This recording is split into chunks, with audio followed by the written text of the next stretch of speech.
What is going on, everyone? It's your boy Wisco Madman coming at you with Dunbar here for the Country Boy Hangout. I just wanted to get to know Dunbar. I know he's done production for I believe various different artists, but mainly the one that I've been checking out is obviously Jack Gaspard. You've been a huge support on that as well, which I do appreciate. You know, some producers just make the beats and move on, or make the beats and do some of the engineering and move on. But you've taken a very you've taken a lot of responsibility in helping Jack out, which is awesome. So yeah. So I guess we'll start out by just kind of introducing you. Obviously, Dunbar. Where are you from, if the people don't know? First, I want to thank you for having me on, man. I appreciate it. And I want to thank you for when you did that last reaction of Jack's Rap Like This 4. I appreciate that, man. Oh, of course. We got hammered in that rundown competition. And so you enjoying it was nice because, dude, we put in a lot of work on that. You don't even know. We literally made it for that show. Oh, yeah. So your support is awesome. Very much appreciated. Well, and I think for the most part, like when it comes to those competitions, sure, it's dope to win one of those, but you're also creating a song on top of that. You're creating a track for the people regardless. I mean, and that's the way I took it. I'd care less if it was on a competition or not. Like, that's dope to push you guys and pump you guys up, but like, that's not what I was listening for. It wasn't Forte's rundown or any of that kind of stuff. It was strictly because I'm checking out music, man. It's another song for me. So yeah, I mean, that's the way I wish people would see it, honestly. Yeah, well, we appreciate it because the first song we entered was "Let's Ride." It's the rock rap one, right? And then then we're told that Adam doesn't like rock guitars over rap beats. We're like, damn it! And then Adam listened to the Country Rap Symphony, and he really liked Jack's verse, but he didn't like it when Jack went into a fast rap part. So then we're like, damn, we can't submit any because Jack's the king of the fast rap, right? So we couldn't submit any fast rap. And so then we made that Rap Like This 4, and then they said it was too 90s-ish, which was the point of it. But it was cool, man. I like what they're doing for independent artists. It was a little rough on us. But you got to learn, right? Live and learn. If that's honestly how they ran it as far as preferences, to me, that's kind of and this is no disrespect to any other artist, but when I look at a competition, I would say I have to, if I were going to run a competition, I have to try to put aside my necessary preferences and be as unbiased as I can. You know, look at this as objectively based on my knowledge of the music, which in my case, that's one of the reasons why I don't do the competitions, because I'll be the first to admit I have different influences from music. I was in band, all that sorts of shit, but I'm far from any musical expert. So I don't try to claim to be. But if I were to be doing something like that and take upon the musical expertise of things, I would think being more impartial on preferences would probably be the smarter way to go. It was cool though. We went out last night, we got taken out last night.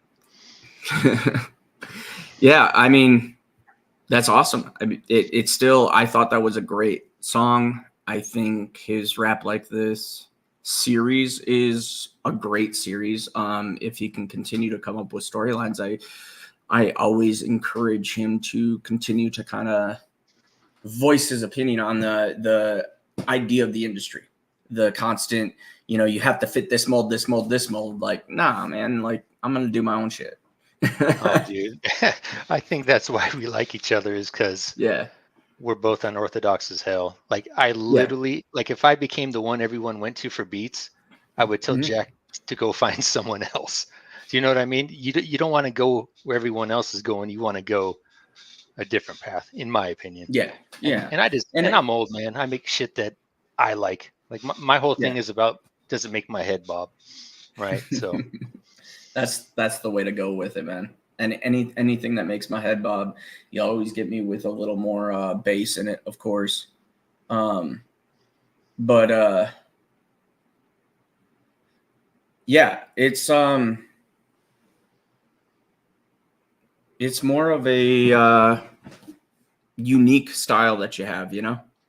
I appreciate the hell out of the different experimentation that you do, and Thanks, man. various stuff like that. So it's definitely definitely something that I enjoy.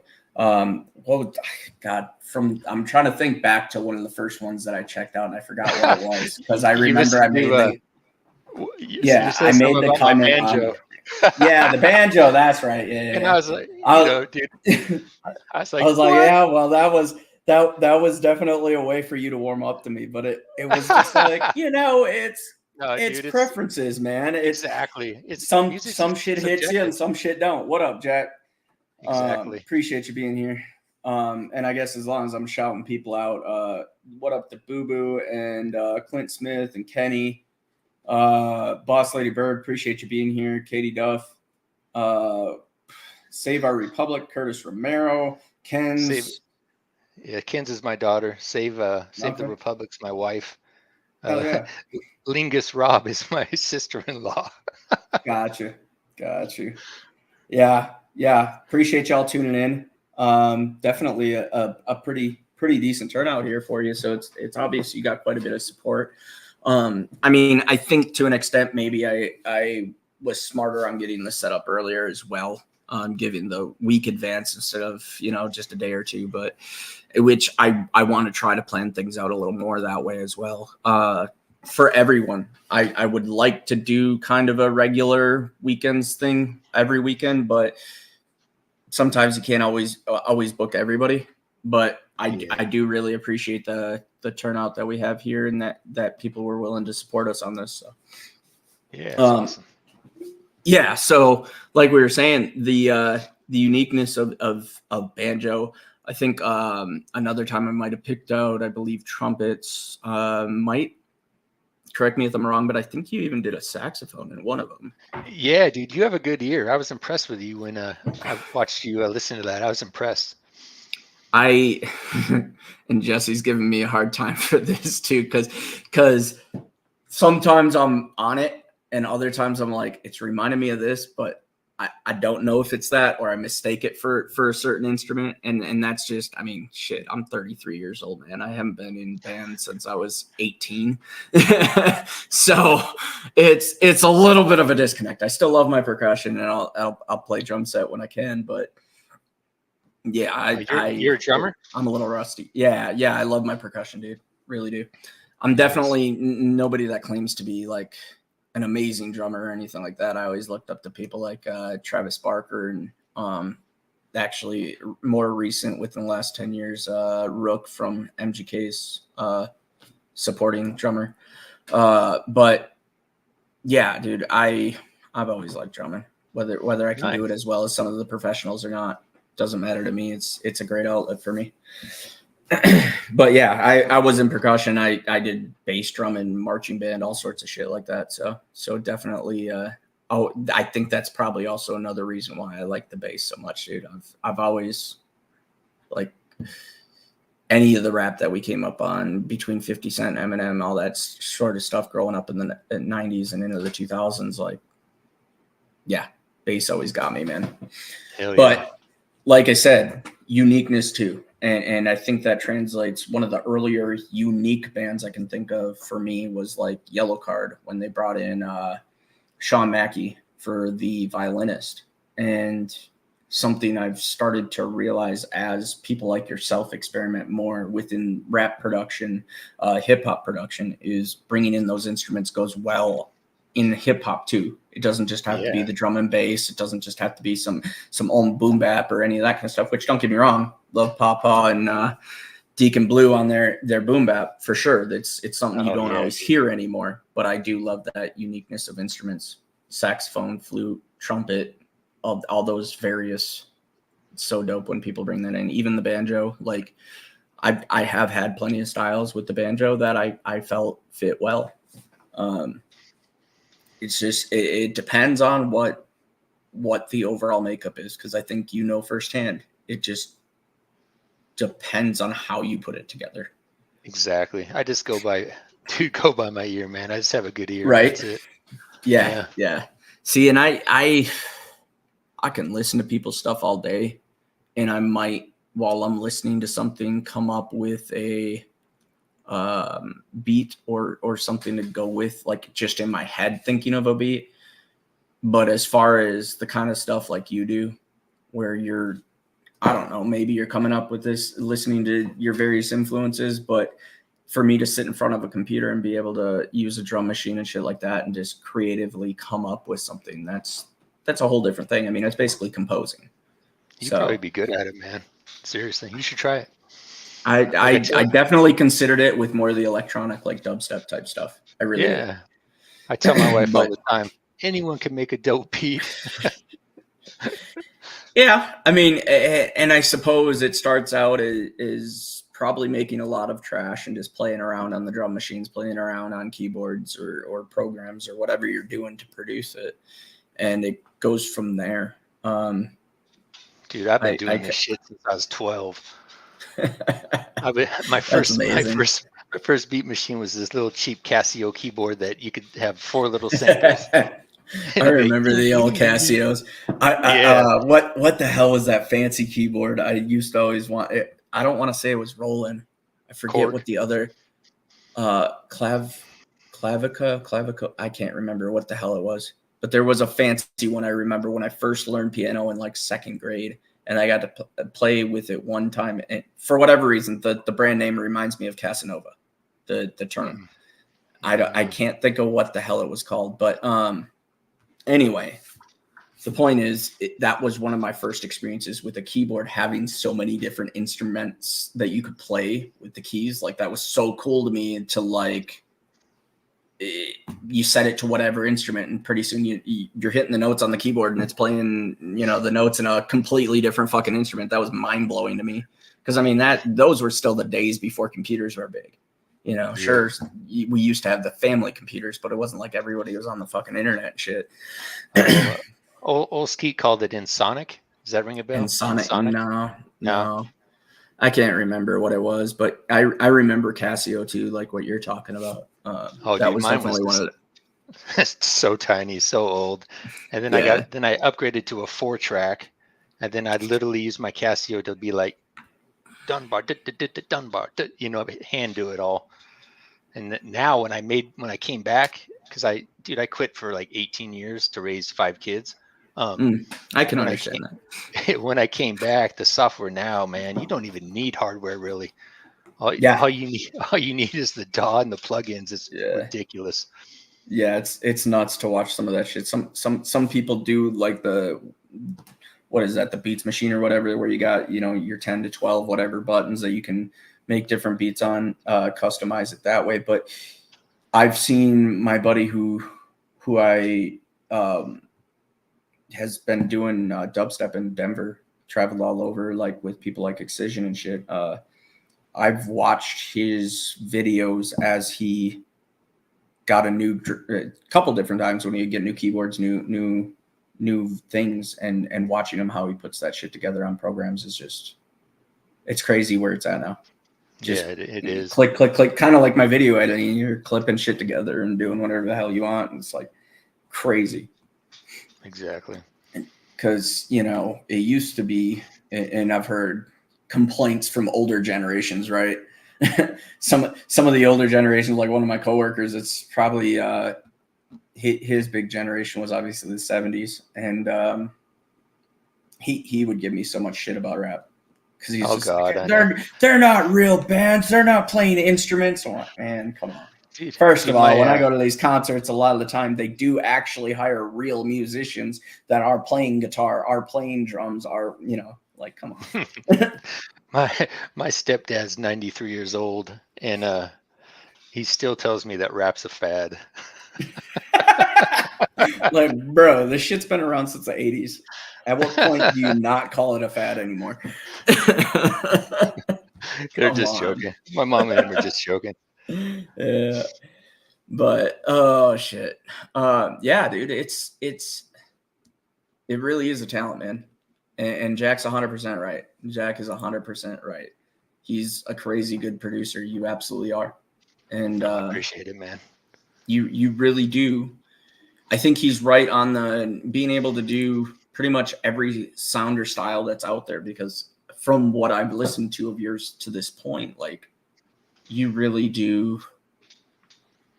Every beat's different, not just in like a little different, you know, like a lot of producers you listen and they have a similar style with their, like, you're experimenting with everyone. And that's really cool, man. I try, man. I struggle. Do you want to know where I struggle? When someone says, "Hey, man, can you make a similar as beat?" So they have this beat that they don't want to buy, and they want me to make a similar as one to it. And I struggle with it because I'm from the generation where biting or copying is frowned upon, right? Oh yeah. And so I struggle with it, dude. And I've struck out a couple times, 2 or 3 times with it. Actually, a rapper named Busy Boat asked me to create a beat, kind of like this Talking Heads song, which I'm not even familiar with that group. So I went and I listened to the song, and I made a beat, and I sent it to him. And he's like, "Hey, it's cool, but it's not what I'm looking for." And then I said, "Hey, man, do you care if I send it to Jack?" And he said, "No, go ahead." I sent it to Jack. 5 minutes later, he's like, "Dude, that's the shit." And then he made a song, and it's called "What Time Is It?" and Moccasin Creek's on it, and it has like 10,000 plays. That's And fucking so dope, dude. one That's man's fucking dope. trash is another man's treasure. And that's why Absolutely. Jack and I vibe, right? I knew he was gonna like it because it's different, Yeah. man. It's different as hell. Because I was making from a Talking Head beat or song, you know. I think it's also like, to speak on Jack, his style seems to be, I'll take anything and run with it. Dude, Like a rapper he's just should be able very, to, bro. yeah. Like, absolutely. dude, a real rapper, I tell my friends this, a real rapper, an MC can literally rap to the noise of your turn signal on your car, right? Mm-hmm. A lot of rappers, dude, are like, I only rap to a trap with this sound or whatever. And I'm like, that's cool. But if you want to be a rapper, you got to be able to rap to anything, dude. Yeah. And here's where the really good rappers are at. It's the lyricism. Yes. It's the people who can come up with shit endlessly. Like an Upchurch is a great example of somebody who can do just about any style and still endlessly come up with lyrics. But Jack does this as well, like just coming up with different things to say, and he's always saying something that's on point, not just something that rhymes. And don't get me wrong, like I've given positive props to the rappers that do just have like, what's your point, silly rhyme type, you know, like, yeah, sure, it's vibing, but it didn't have any fucking point the entire song. We have a few like that, but we do it on purpose. Yeah, dude, yeah. I actually prefer like my Red Barn Nation shit I make, right?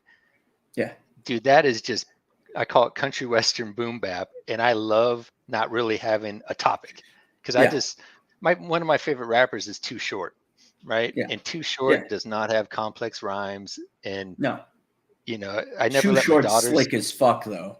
Yes, dude. I love his style, man. His style, and he's always stuck with it. So I love. I mean, but Jack, I mean, yeah, he writes some dope ass songs too. He's a real writer. Yeah. But I love just the spitting bars, like this, you know, the 16 bar challenge type shit.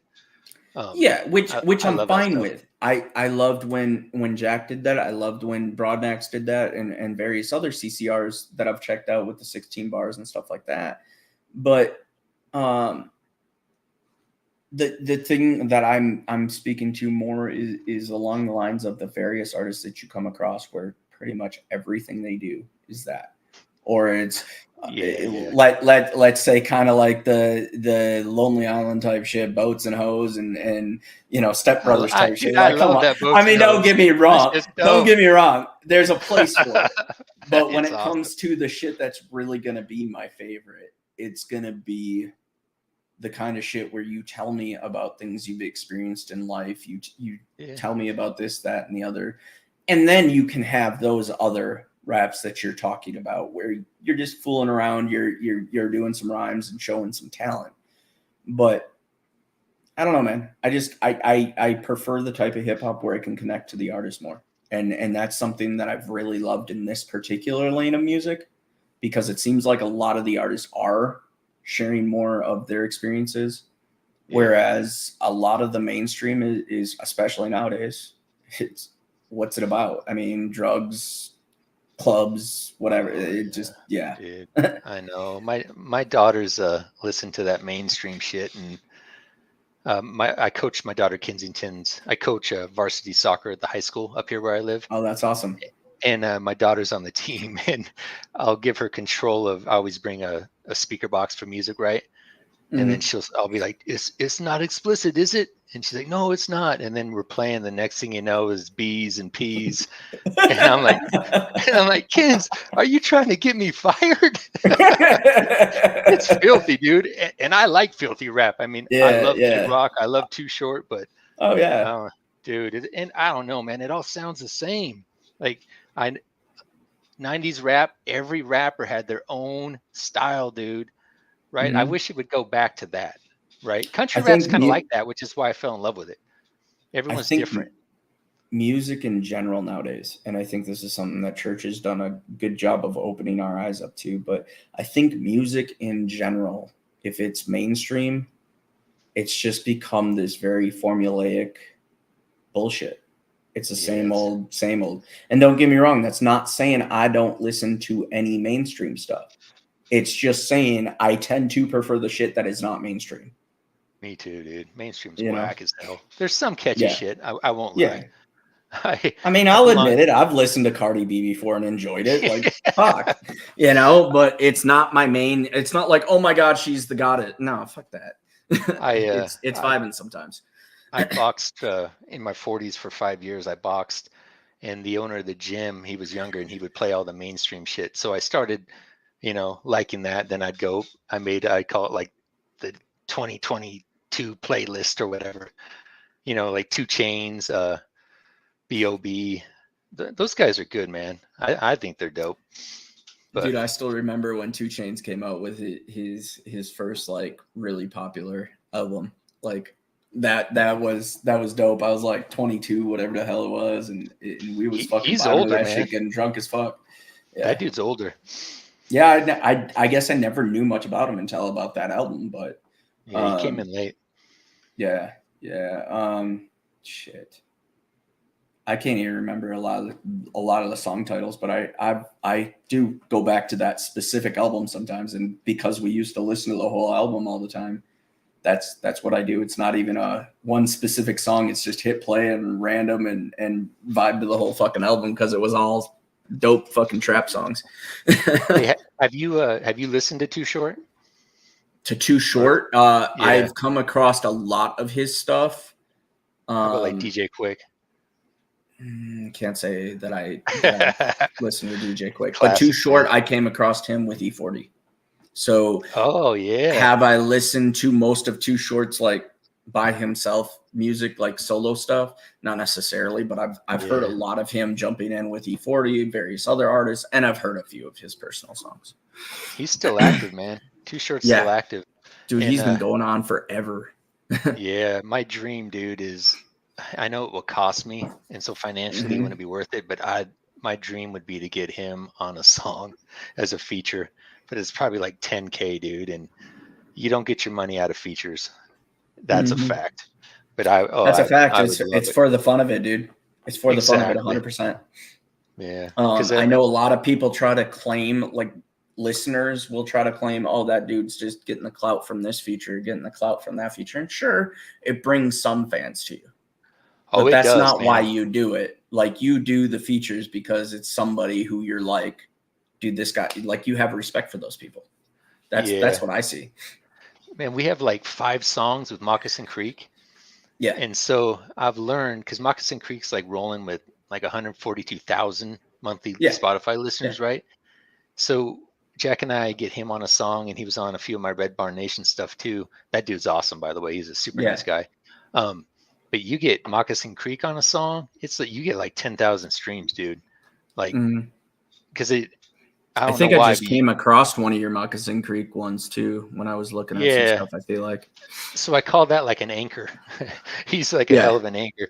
But dude, Spotify doesn't pay you anything, man. You know, it's like 0.0001 cent per stream.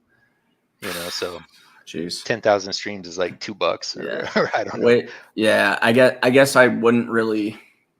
When it comes to streaming, I could kind of see both sides of that. Obviously, as the artist, you want to make more, and you definitely deserve more. But from a streaming side of things, if you're going to keep it low cost and everything, they're obviously going to split it by, okay, you have this amount of spins versus this artist has this amount of spins versus this artist, and then they proportion out. This is how much we made. This is how much our overhead is. This is how much profit we want, and go from there. But yeah, so I see the business model, and it just, unfortunately, as much as the business model is much better for the listener, it's not so great for the artist. No, dude, no, man, not at all. Yeah. Do you? I appreciate. Oh, go ahead. I was just gonna say, do you listen to a lot of country rap?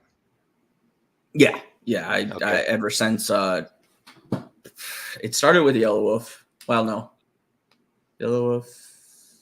I don't know, Yellow Wolf, Colt Ford, something there. But I usually credit Yellow Wolf with being one of my first finally coming across somebody where I was like, holy shit, this speaks to me, you know?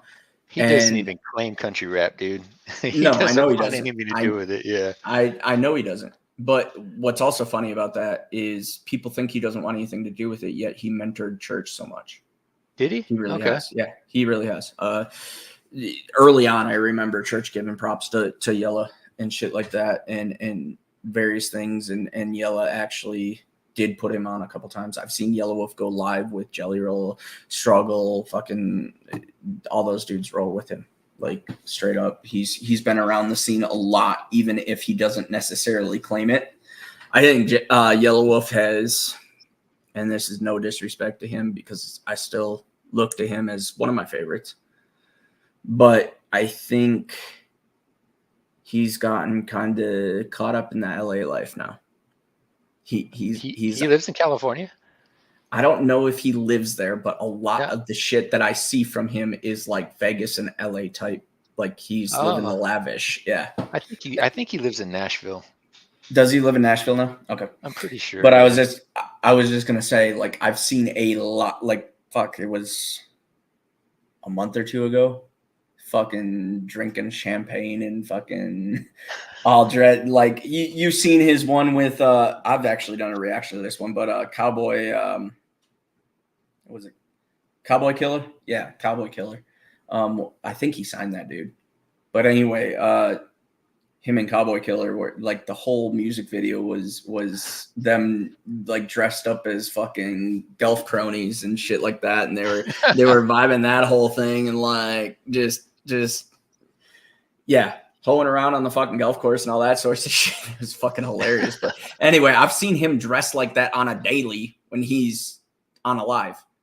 Like, and this is the same dude that came up, like, Soul American is his brand. Like, the reason why he speaks to a lot of us is because he came from the bottom kind of thing. And if it wasn't for, like, him going out and rapping and doing what he used to call, like, arena rap and shit, and M finding him, like, fuck, where would he be now, you know? Yeah.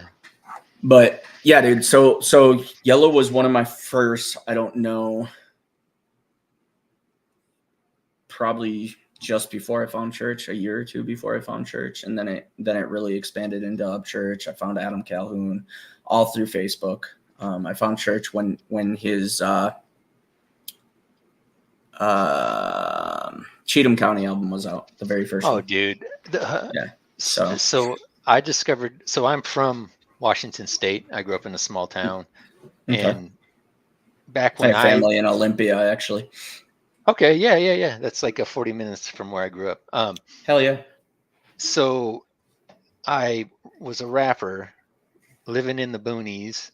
Mm-hmm. And then I was listening to rap when I would go into our little Rite Aid down in Covington, and mm-hmm. I would knew the new rap CD came out because it was the only one I didn't own. Okay. Mm-hmm. And so all those rappers were rapping about street this, street that. And I'm like, damn, I can't rap about that. And then I was like, I can't really rap about what I know, fishing, hunting, all that crap.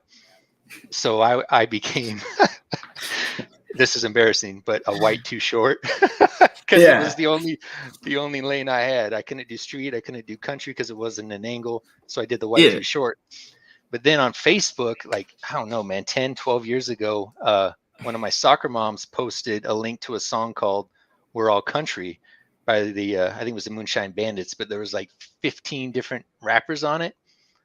And so I played it and I was like, oh my God, this is exactly what I know, what I grew up with. So from then I fell in love with it. And then I just started listening and listening and listening. I kind of stopped when I started producing. And now I only really listen to, my friends like in the chat, like Old Skeet, Boo Boo, Jack, obviously. Mike Sons, all of my friends per se, Yucky Banks. I listen to them, but I don't really listen to anything new because I don't want to copy. Right. I don't want to be like, oh, I gotta make it like I gotta make beats like Kalani on the beat, right? Now I listen to, when I'm not listening to my friends, I listen to old Upchurch. Like he's like the main one I listen to, like Hillbilly, Shit Bubba, YZ, the Cheatham County era. Dude, he was so raw then. Like I love when rappers are raw, right? Then when they make it really big, it's just a little bit different. And it changes again when like Rakim just came out with an album. Rakim's old. He's old school, right? So when he's first out, he's super raw. And then, they kind of get the money and then they change a little bit. But then when they come back after 2 decades, they're raw again because they're trying to prove themselves. You know what I mean? So I like that edge of having to prove yourself era. And like Upchurch, man, I mean, my daughter Kensington loves that Upchurch, those old ones, Chicken Willie, Cheatham County. The shit's so dope, man. Yeah. I mean, it definitely was a different, like you said, raw style.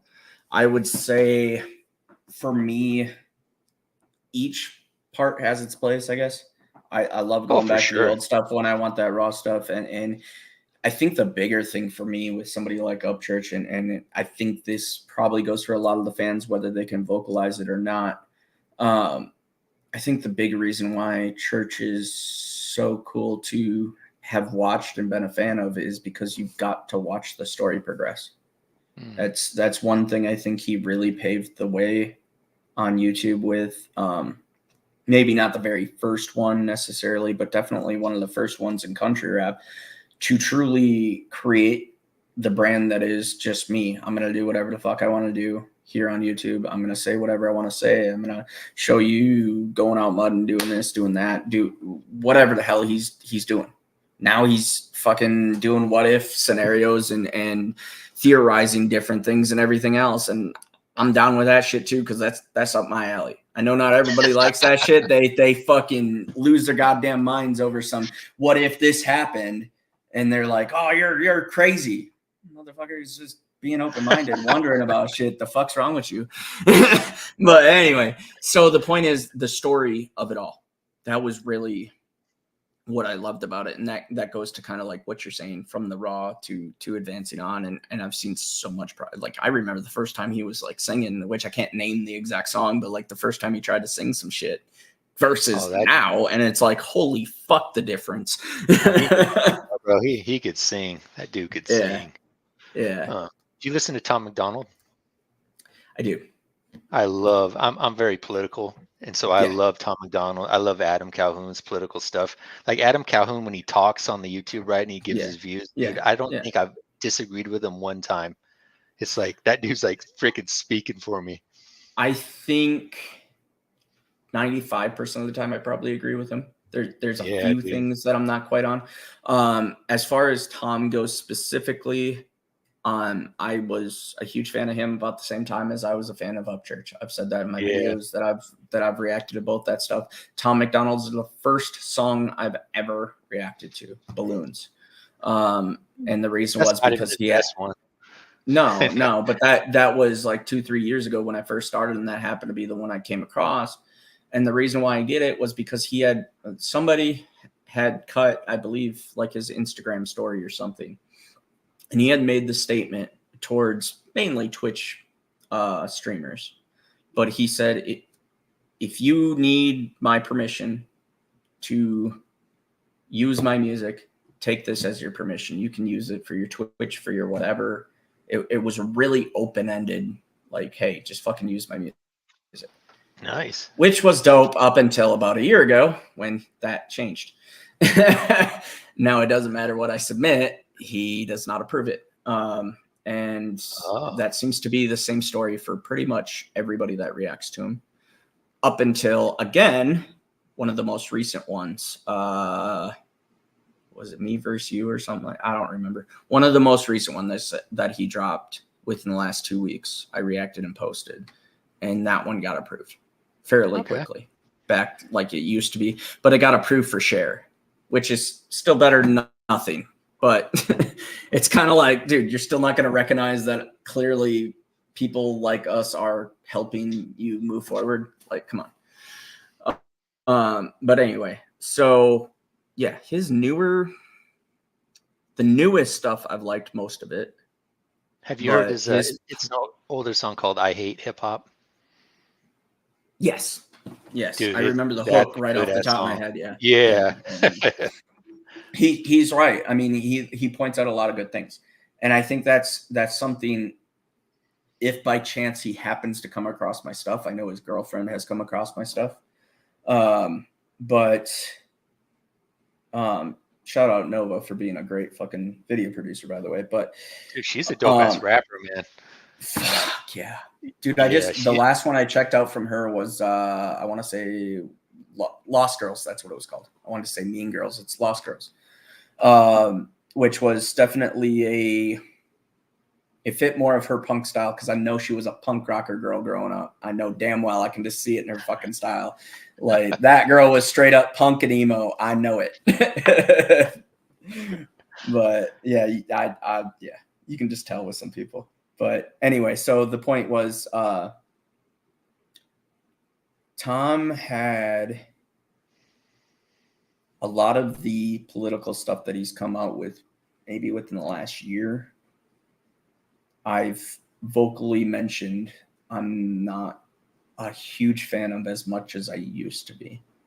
And it's because, ironically, at the same time as Upchurch saying some things, it seemed like Tom was also fitting a mold with the politics and wasn't mentioning anything new, just repeating what he knew already worked.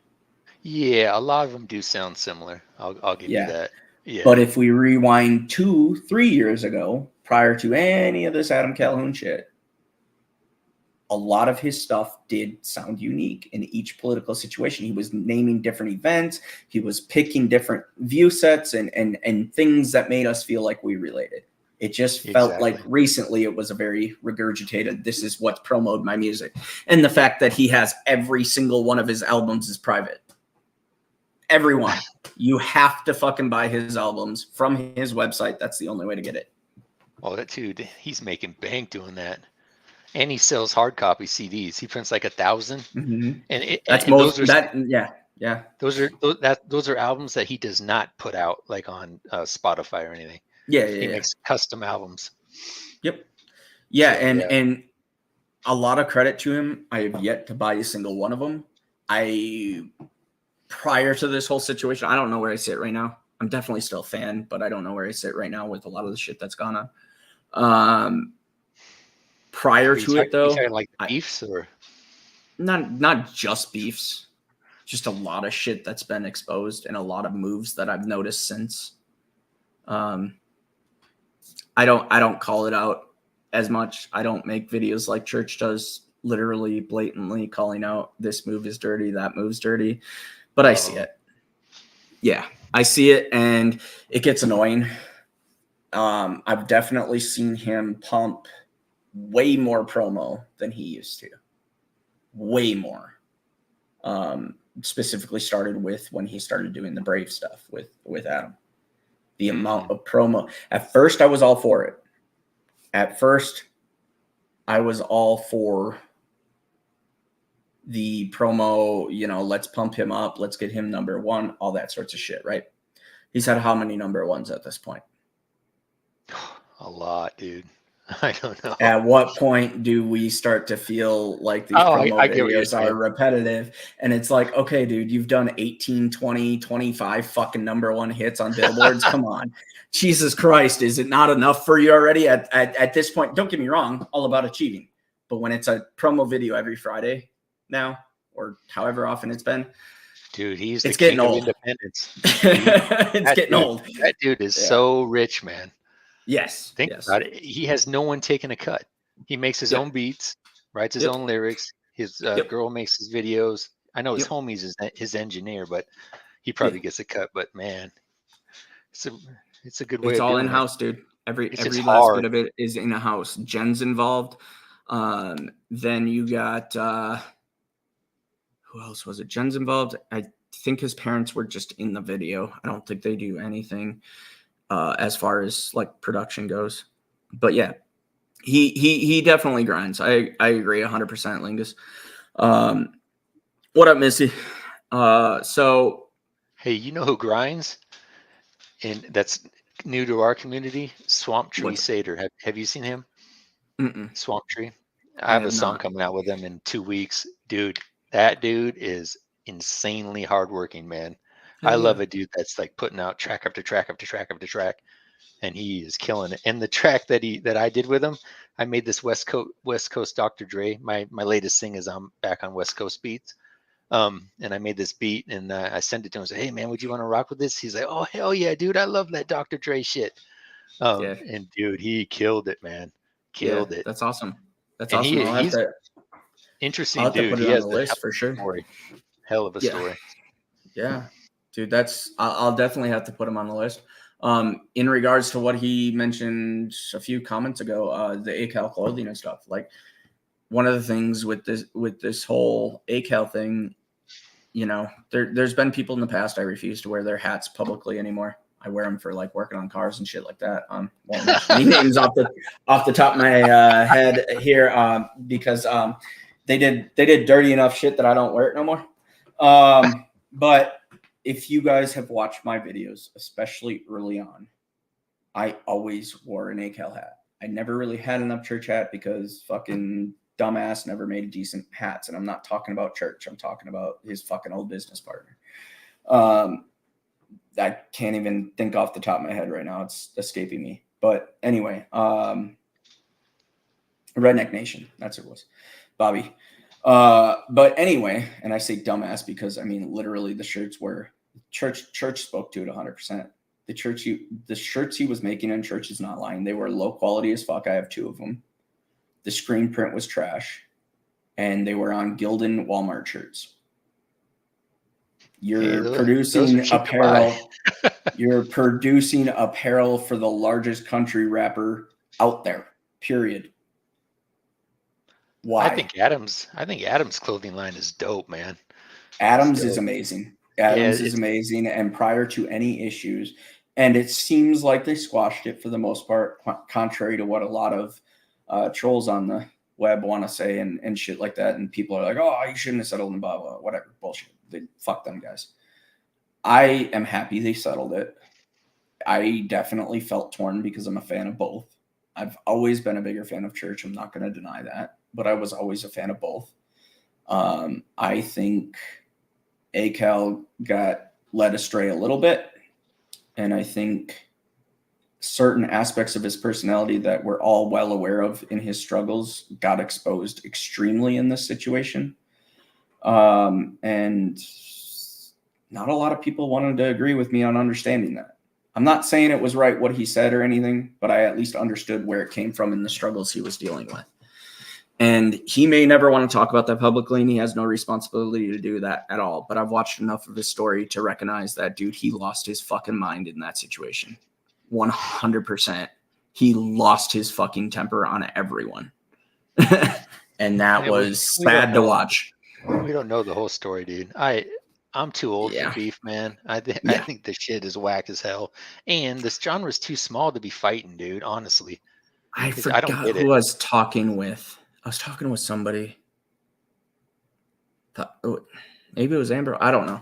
I was talking with somebody anyway, and I'd love to give him credit for bringing this up in conversation, but can't remember who it was at this point. As far as the beefs go, I think it would be great if we could go to the old styles of diss tracks, not necessarily the ones that ended in Tupac dying and shit, but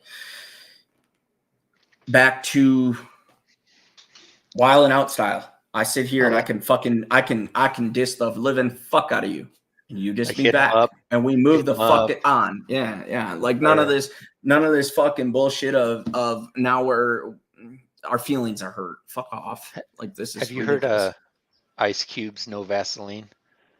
I have not. I've heard he's been coming out with some shit. No, it's old, dude. It was when he left NWA, and he did a song called No Vaseline, and then Tupac's Hit 'Em Up. Those two are the two best diss tracks in history, in my opinion. Yeah, they're freaking dope. But yeah, man, this drama in the country rap shit needs to stop, dude. No, especially and that's the thing. I'm just my tier, the tier that I'm in. Some guy has done like 3 or 4 diss songs against people that are my friends, and so I sent a text to one of them. I don't want to say names, and I was like, I think I know who you're talking about. I was like, dude, why does he keep dissing you? And he's like, I don't know. And I said, is it the one that I'm thinking of? That's the infamous disser of pretty much everybody at this level. I don't know, man. I don't follow the drama that much. I do know I went and I listened to his whole catalog, and he is getting better. And the latest diss song, the beat is freaking dope. I know the one I'm thinking of. ACAL fucking tore the fuck apart, dude. He said a couple things in the chat, and ACAL lit his ass up. He's like, bro, I can't say it because if I say what he said, then you're gonna know who it was. But it was fucking hilarious, dude. We should just all be working together, man, and tier 2 or 3, whatever we're in. We just need to work together. Yeah, I believe in a positive way forward, man. I really do. I really appreciate it. I just reacted a couple hours ago. I just recorded my reaction to Church's new Future of Country Rap or whatever the fuck you called it from 2 days ago. I watched that. Dude, I thought that was very I'm not going to say humbling. It didn't humble me, but he showed himself to be very humble in that scenario. And speak about future things forward. He was on point, and I haven't watched all of his videos, so I don't know if he spoke about it in other things or haven't caught all of his stories. So maybe he vented some things about ACAL and other situations that I'm unaware of. But he made a point of talking about settling it with ACAL, which if we're following Triple T or we're following who was the other one that did it? Just in Time. Both of which I caught on Instagram. Well, Triple T I caught on YouTube with a community post, but both of which posted pictures with Upchurch talking about settling things and everything else. That's where a lot of the negative comments that I seen on that relation, whatever, settling, shit like that. I was just like, why would you want the drama? People like, are upset about it?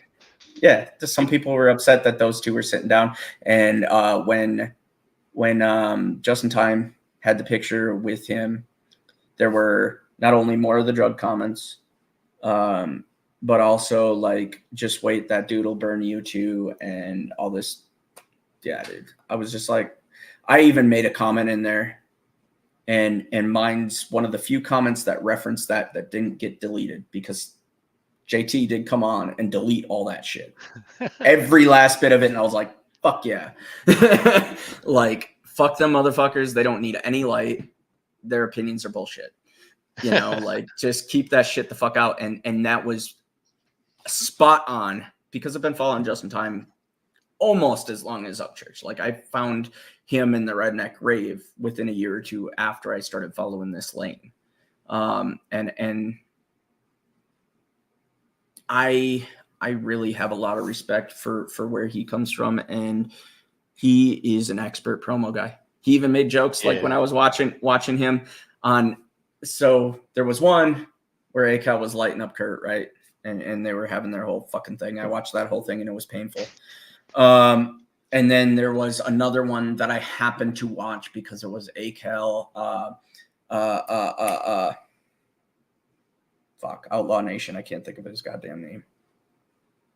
Anyway, but Paw Fresh was on there. Fucking Justin Time was on there. ACAL was on there. The whole bunch of people, like six different artists were on there with Triple T. And it's funny to watch Justin because he's always the same person. He even makes jokes about how much promo he does because he'll do his like auctioneer voice, like go to www. And I'm like, God damn it. He's all, get your tickets here. And they're giving him shit because he's always in promo mode. And it's like, dude, JT's done a lot of fucking shit for this industry. No fucking joke. Like, if it wasn't for the Redneck Rave, who the fuck knows where country rap would be? Because I'll tell you right now, I think Redneck Rave is one of the main reasons anybody outside this lane knows what the fuck it is. Because they made the news how many fucking times, dude? I mean, fuck, they made the news for not so proud of things. And even Justin will say that, like, fucking so-and-so getting hurt, this person getting impaled, this, that, and the other. And I'm like, Jesus Christ. I still want to fucking go to one, honestly. But yeah, dude, it just, the beefs is, it's silly. I don't see silly. The point in the drama. And I don't see, I think a lot of people, and I noticed this when I got into some true crime stuff, doing various videos and hanging out with some people that were more in that lane of YouTube. And something I found out there, and I think we're seeing it on the bottom of the fans of this lane of music, is people that are just obsessed with drama. That's their entertainment in life. And it's, I don't know how people do that. I really don't. I'm here to see your success. I'm here to see Jack's success, you know, and whoever else, like, as they come up. You know, I'll probably even, like, if Clint's still here, I'd give him the offer right now. I'd like to come up here and hang out on another live sometime. Like, I know I haven't talked, man. Is he really? Nephew. No, he okay. Gotcha. One of the live, one of the first things like this I've ever done. He was in the chat and he said, he called me uncle, right? Because I'm old, right? Yeah. And my wife comes to me, she's like, hey, do you have a nephew named Clint? And I'm like, you've been with me 20 years. If I had a nephew named Clint, you know. But it's also something, I think Clint's from somewhere southern, if not Tennessee, or something like that. Yeah, he is. And that's something in the South, dude. Like, I used to think it was an African American thing. Nah, that's a South thing. Like, I've seen white people doing that shit too. Like, hey, hey, cuz, like, all this, like, throwing that shit around. I'm like, wait, what? And I got called it a couple times with the guys I worked with down there. And I was like, what? So I always refer to him as nephew. I'll text him. I'll be like, yo, what's up, nephew? He's a good dude, man. You should have him on. Yeah. And his graphics are insane. He made the Jack and I are dropping an album in like 2.5 weeks, and Clint made the cover, and dude, it's freaking dope. We're still finishing up a few songs, but no joke. And I highly doubt Clint knows this story at all. But no joke, the first time I had come across him, other than seeing him in a chat here or there, either Kurt's lives or whatever, it was suggested to me first within the first, I don't know, a couple times that I hung out with Kurt or talked to Kurt, that I should hit up Clint, like, hey, if I need help with thumbnails, like, Clint's the champ of the fucking country rap game. Like, he's got everybody. And if I wasn't so fucking strapped on cash and shit, and if I wasn't already trying to do my own shit, 100%.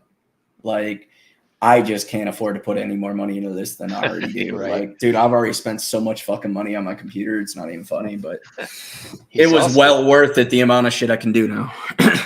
He's also a dope ass manager, man. He manages. Oh, really? Sons. Oh, that's dope. I think I might have come across that on the last, because I finally reacted to a specifically Mike's Son song that was with Payday, I think. But yeah, dude, Mike's Son's dope shit, man. Oh yeah, he's gonna be big. He's gonna be big. Oh fuck yeah. So for the most part, is Jack the only one you're producing for them, or do you do a couple of the side things? It's funny you asked that, dude. I work a 9 to 5. I'm in IT. I'm in IT for the government, Oh, okay.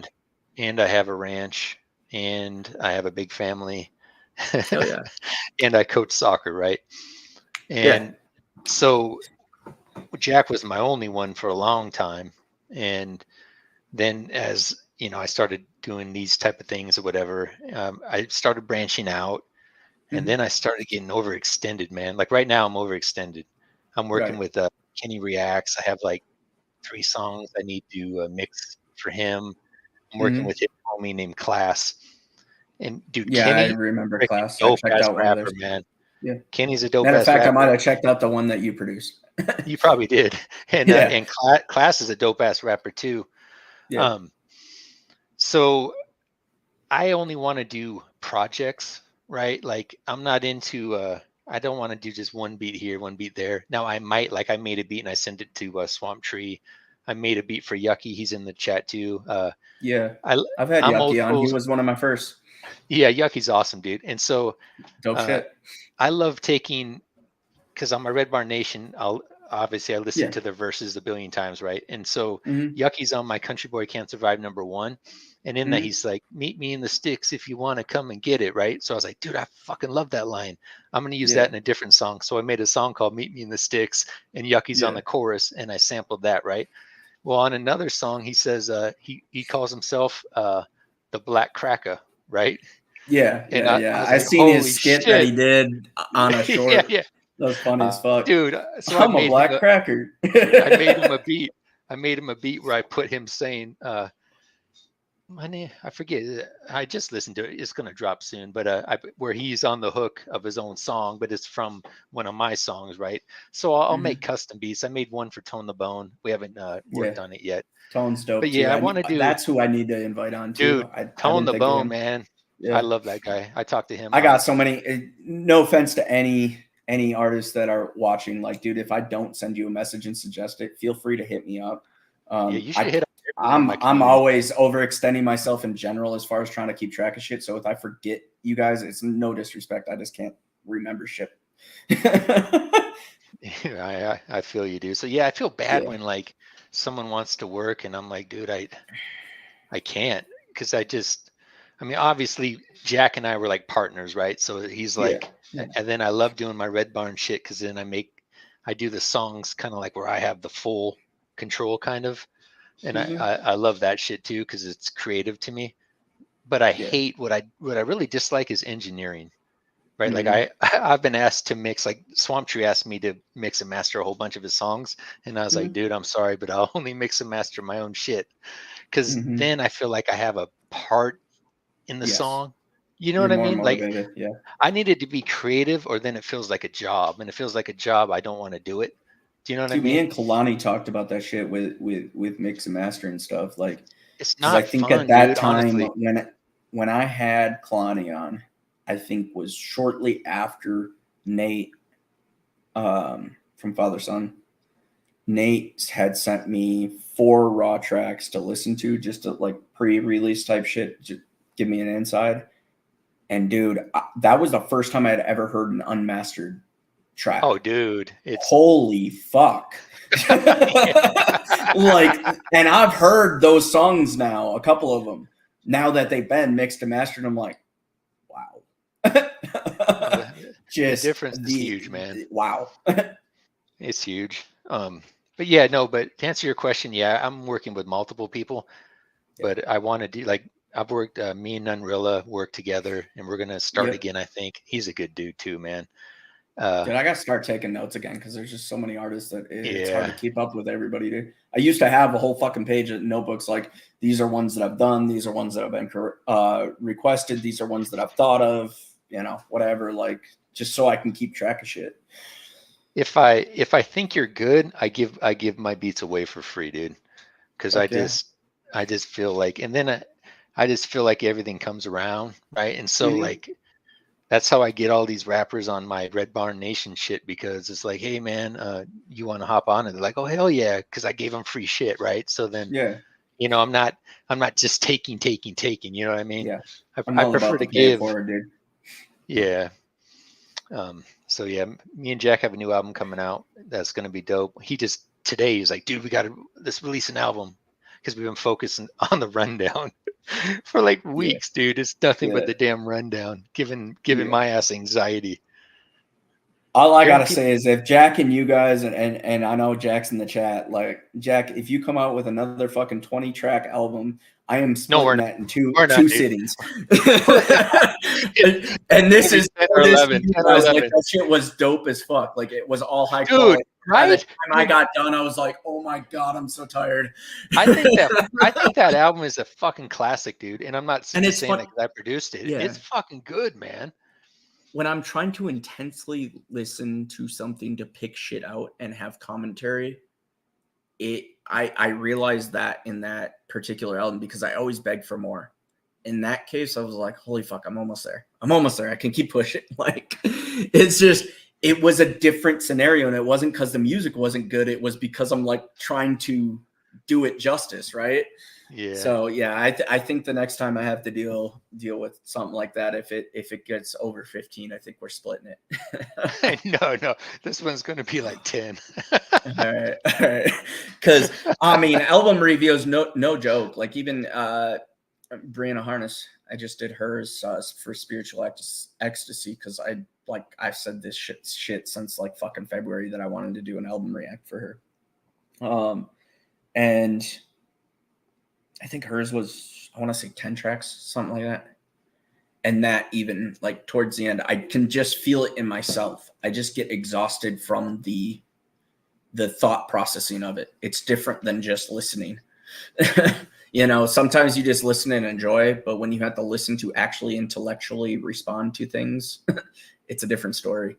Dude, people don't really listen to albums. Like Papa Fresh and Deacon, they put out so many dope ass EPs, man. And that's perfect. Like the 5-song, and I love boom bap, so I love the shit they're making. Yeah.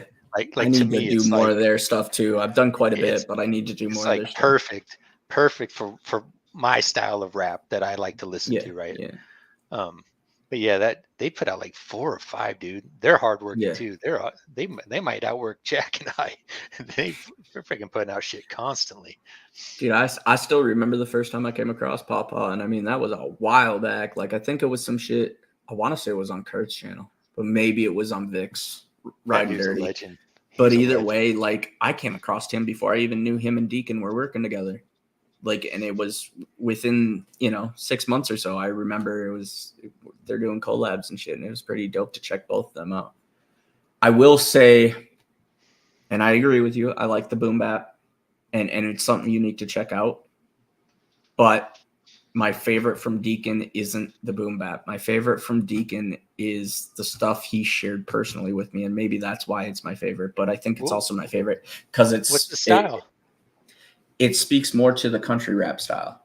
Really? So he had 2 songs, and I have to go back and look to the names. But one was specifically I believe it was. I'll summarize even more vaguely because I don't want to disrespect by guessing the wrong. But it was somebody he had lost in his family, and it was speaking about that and going fishing. I think it might have been his dad. I'm not sure though. And then there was another one, but he had suggested them in the chat when I was doing live reactions. He suggested 2 of them, and I did both of them. And I mean, the one he damn near had me crying, dude. No joke, like that was some good shit. So I mean, yes, absolutely love his boom bap. Yeah, absolutely love his boom bap. But Deacon's got a countryside that I don't see him express as much.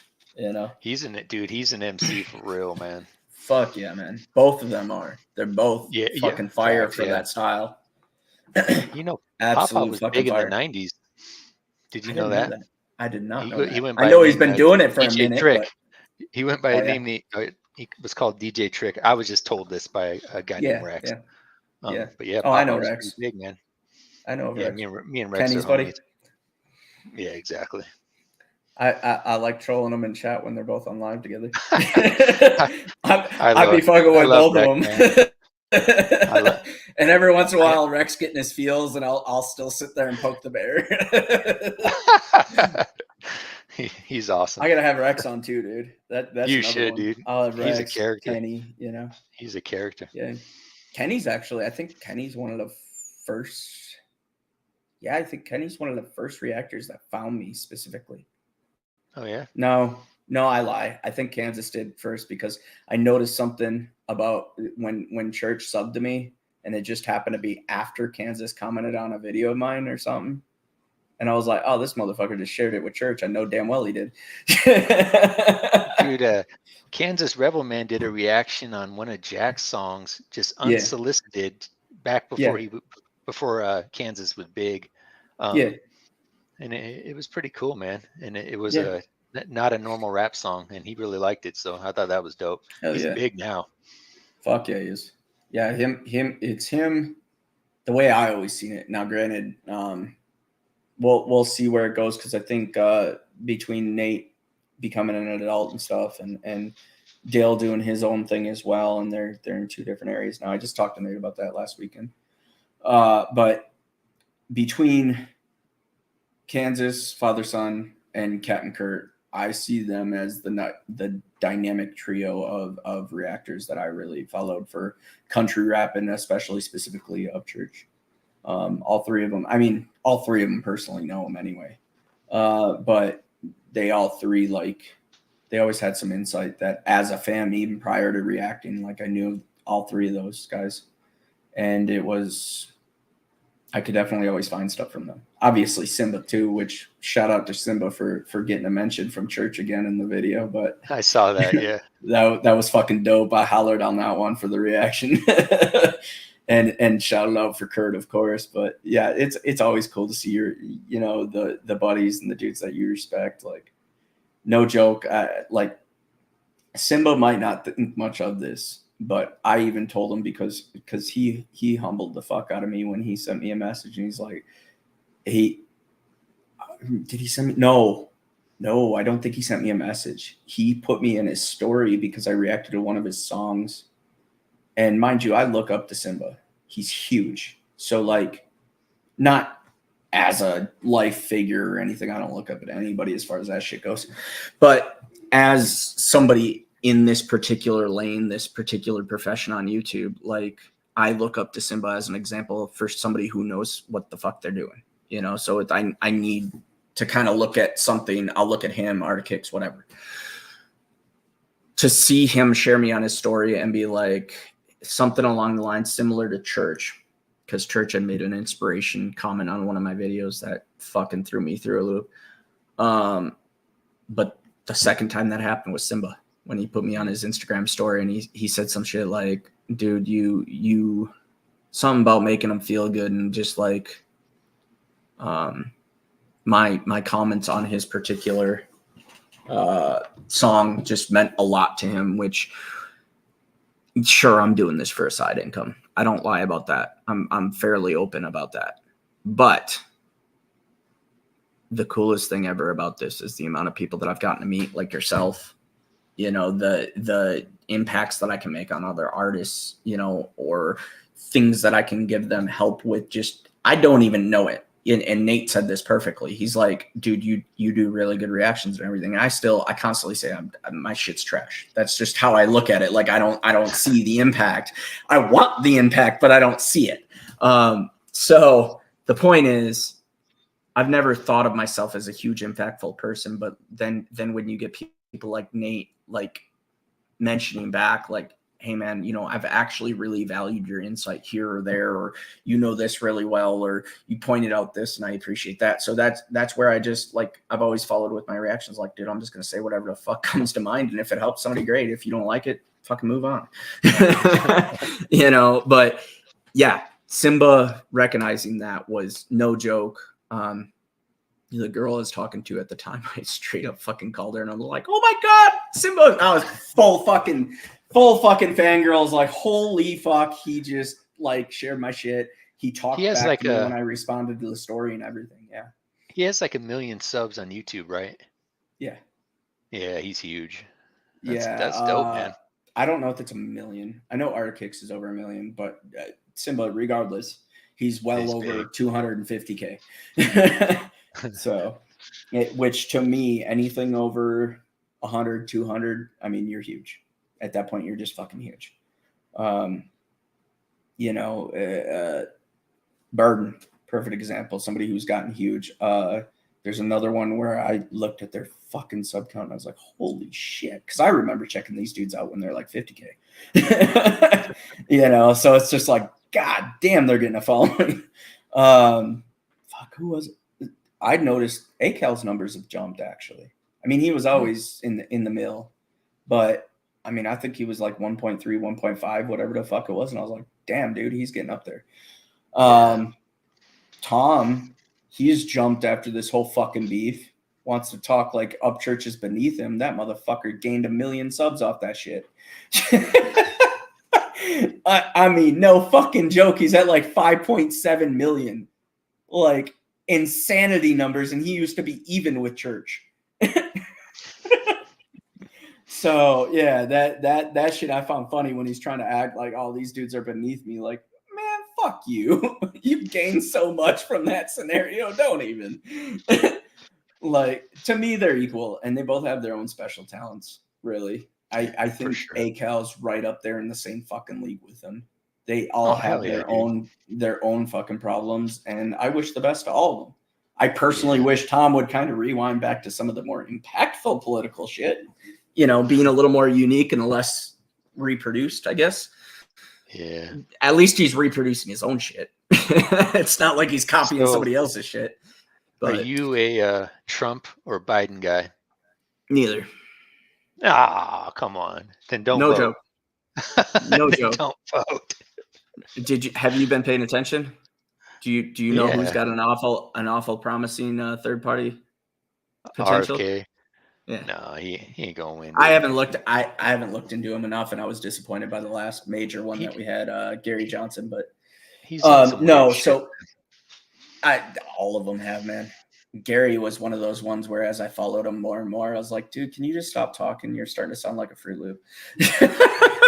But are you a libertarian? More or less, yes. Yeah, I believe in less government. But I will say this: the last go around. Appreciate you, Boss Lady Bird. Yeah, she's awesome. But so the last go around, no joke. I was worried enough about the alternative, which we got anyway, and I did vote for Trump. I don't have be worried this time, bro. You got to be worried this time, right? But here's the issue, and here's the logic I'll go with a little bit here, because the older generations, not just yours, have always responded the lesser of two evils, or party affiliation, regardless. And I went to school for poli-sci, mind you, poli-sci business administration. That was what I wanted to do at the time, and thank God I didn't follow through with it. But because of that, I have a lot of politics background, and I understand opinions just past my own as well. And this consistent left versus right, or two sides versus each other. Oh, it sucks, man. It sucks ass. But the lesser of two evils is not the way to get. We need to speak up as a people. The honest truth is, but we cannot afford another 4 years of what we just had, dude. I mean, damn, bro. I take my family out to eat. Oh my God. I agree. I 100%. I'm at 100K a year, no joke, and I can't afford to live. I'm with you, bro. My wife, yeah. My credit card is up to 30%. Well, you're in Colorado, right? Mm-hmm. Yeah, Colorado's been ruined. Denver's ruined your state, man. Colorado's beautiful. Like I'd love to retire in Colorado, but man, Denver runs your state. I'm in California. It's worse here.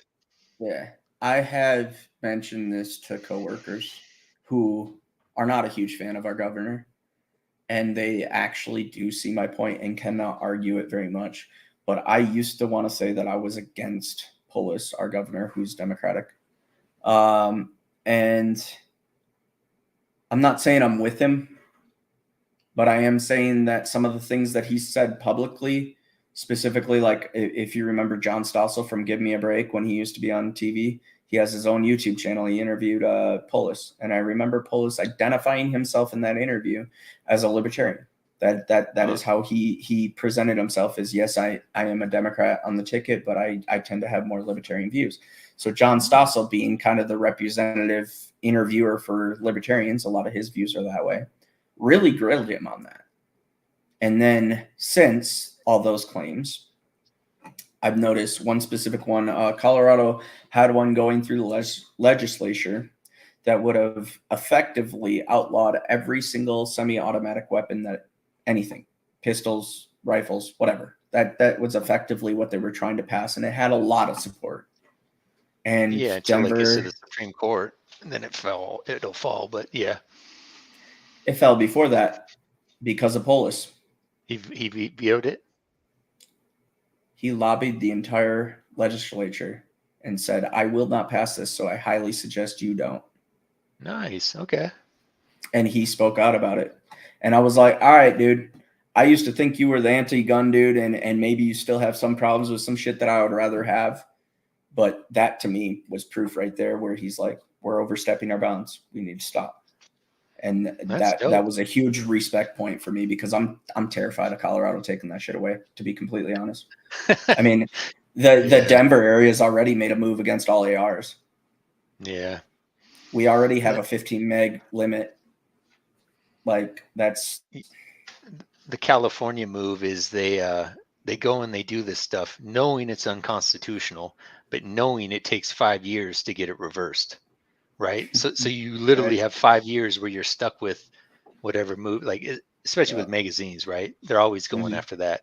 Yeah. So I think that they should be punished for doing something that they know is unconstitutional. Do you know what I mean? Should. Yep. Yeah, because. But if you look at our federal Supreme Court specifically, and look at where that is, it was supposed to be checks and balances. We have 3 branches of government to have checks and balances on each individual one. The judicial branch is supposed to evaluate what is written, and they are no longer evaluating what is written. However, this last that Judge Thomas wrote a review on, which I don't follow all their decisions, but this was a major one, and I forget exactly what it was. But the point was, Judge Thomas made a statement of coming back on constitutional rights and shit like that.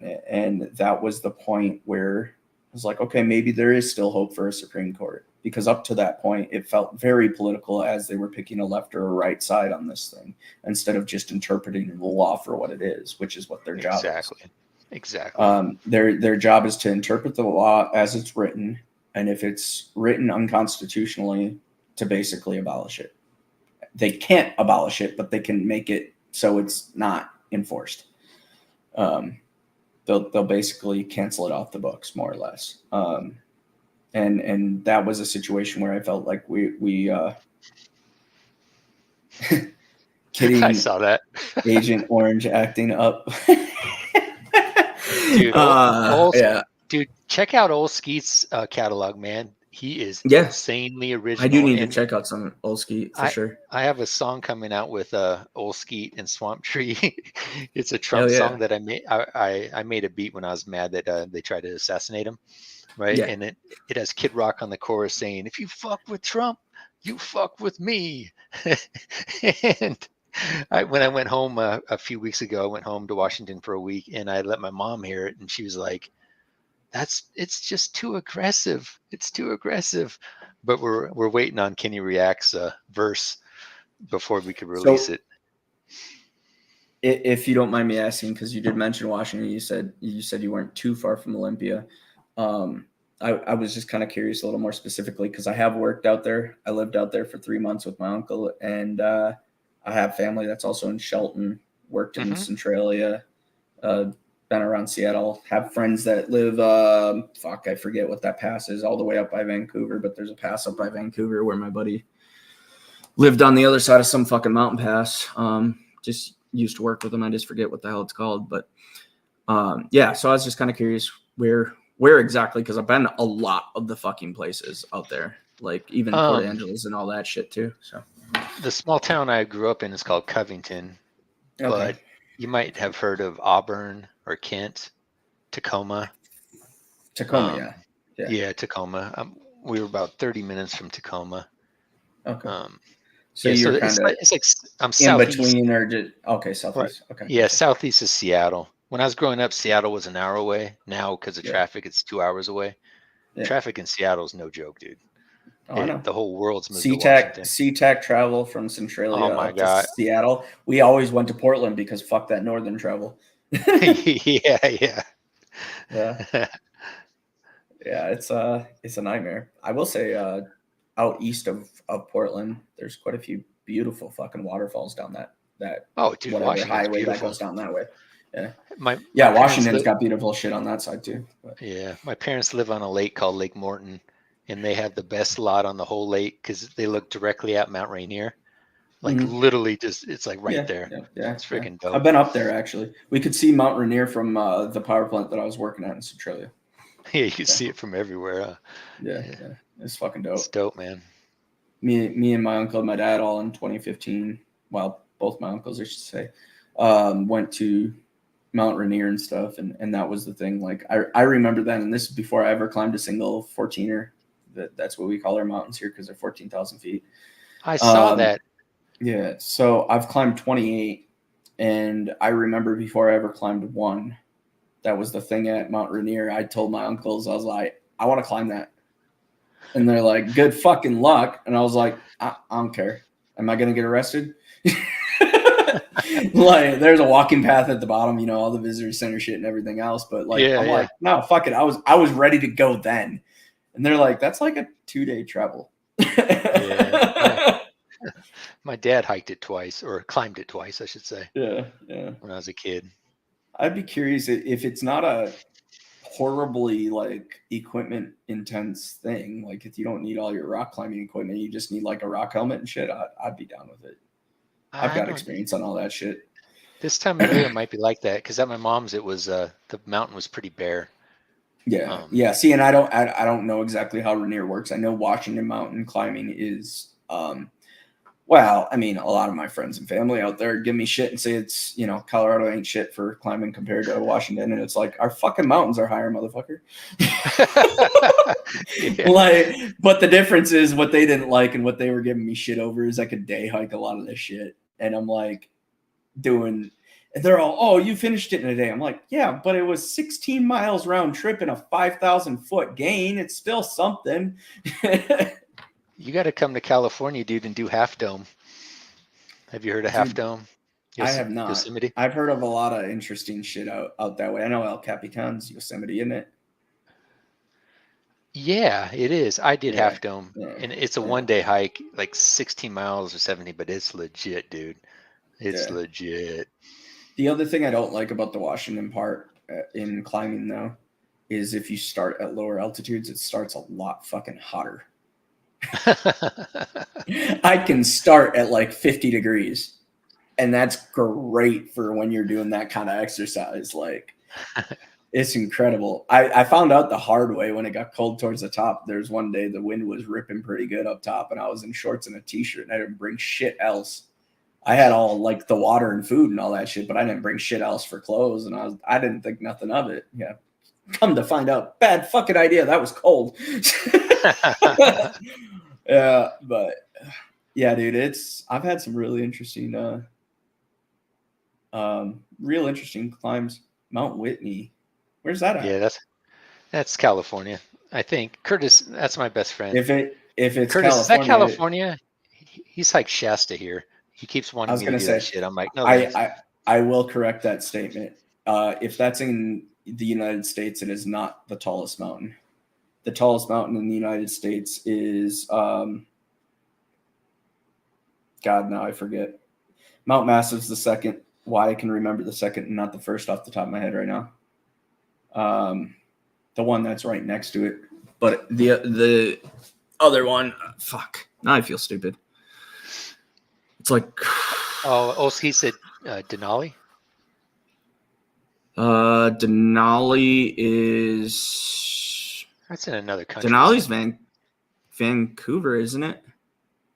Oh. I thought. Or is Denali California? It's California? Okay.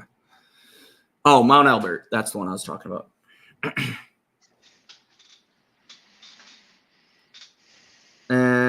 Oh, it is. Okay. Denali's taller. That's right. Okay. I could have sworn that. Oh, that's why. Denali's in Alaska, isn't it? Yeah. That's what. Okay, so yeah. So what I'm thinking of is Elbert is the tallest in the continental U.S. I think, which literally none of our mountains down here are in the top 10. Every fucking one that's in the top 10 is Alaska. Yeah. Yeah, they're mountain range, because are they the continuation of the Rockies more or less?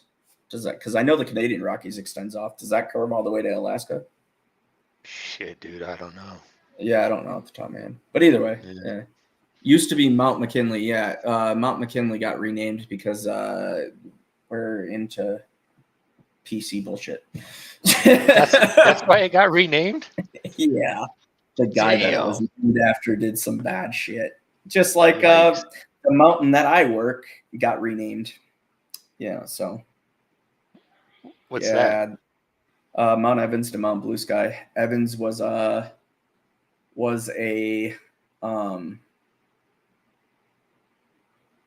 an old governor that we had back during the Sand Creek Massacre.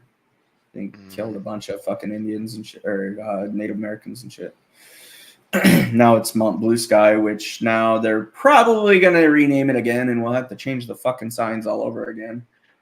Because now they're debating what that means in native speak and all that sorts of shit. And the two tribes debated about the shit before we ever named it. And now there's rumors that it might be getting overridden again. So, Jesus. It's like, make up your fucking minds, guys. Like, let's be real. It's not a mountain being named after somebody who did bad shit is not praising that person for the bad shit they did. It's recognizing history. That's all it is. I agree, man. I agree. Yeah. I'm all about, recognizing our history and learning from it. I think forgetting or deleting is bound to repeat it. That's where I'm at. Got dogs? I do. Yeah. The reason I ask is because I used to. I had a pit German Rhodesian mix. But I was curious what your dogs were and shit. That's all. I have a husky and a German shepherd. Oh yeah. My best friend has a husky. Oh yeah, dude. Oh yeah, they do. Constant. You look like white trash. Hyper as fuck always too. Hairy. Oh yeah. But they're hyper as fuck too. Oh my god.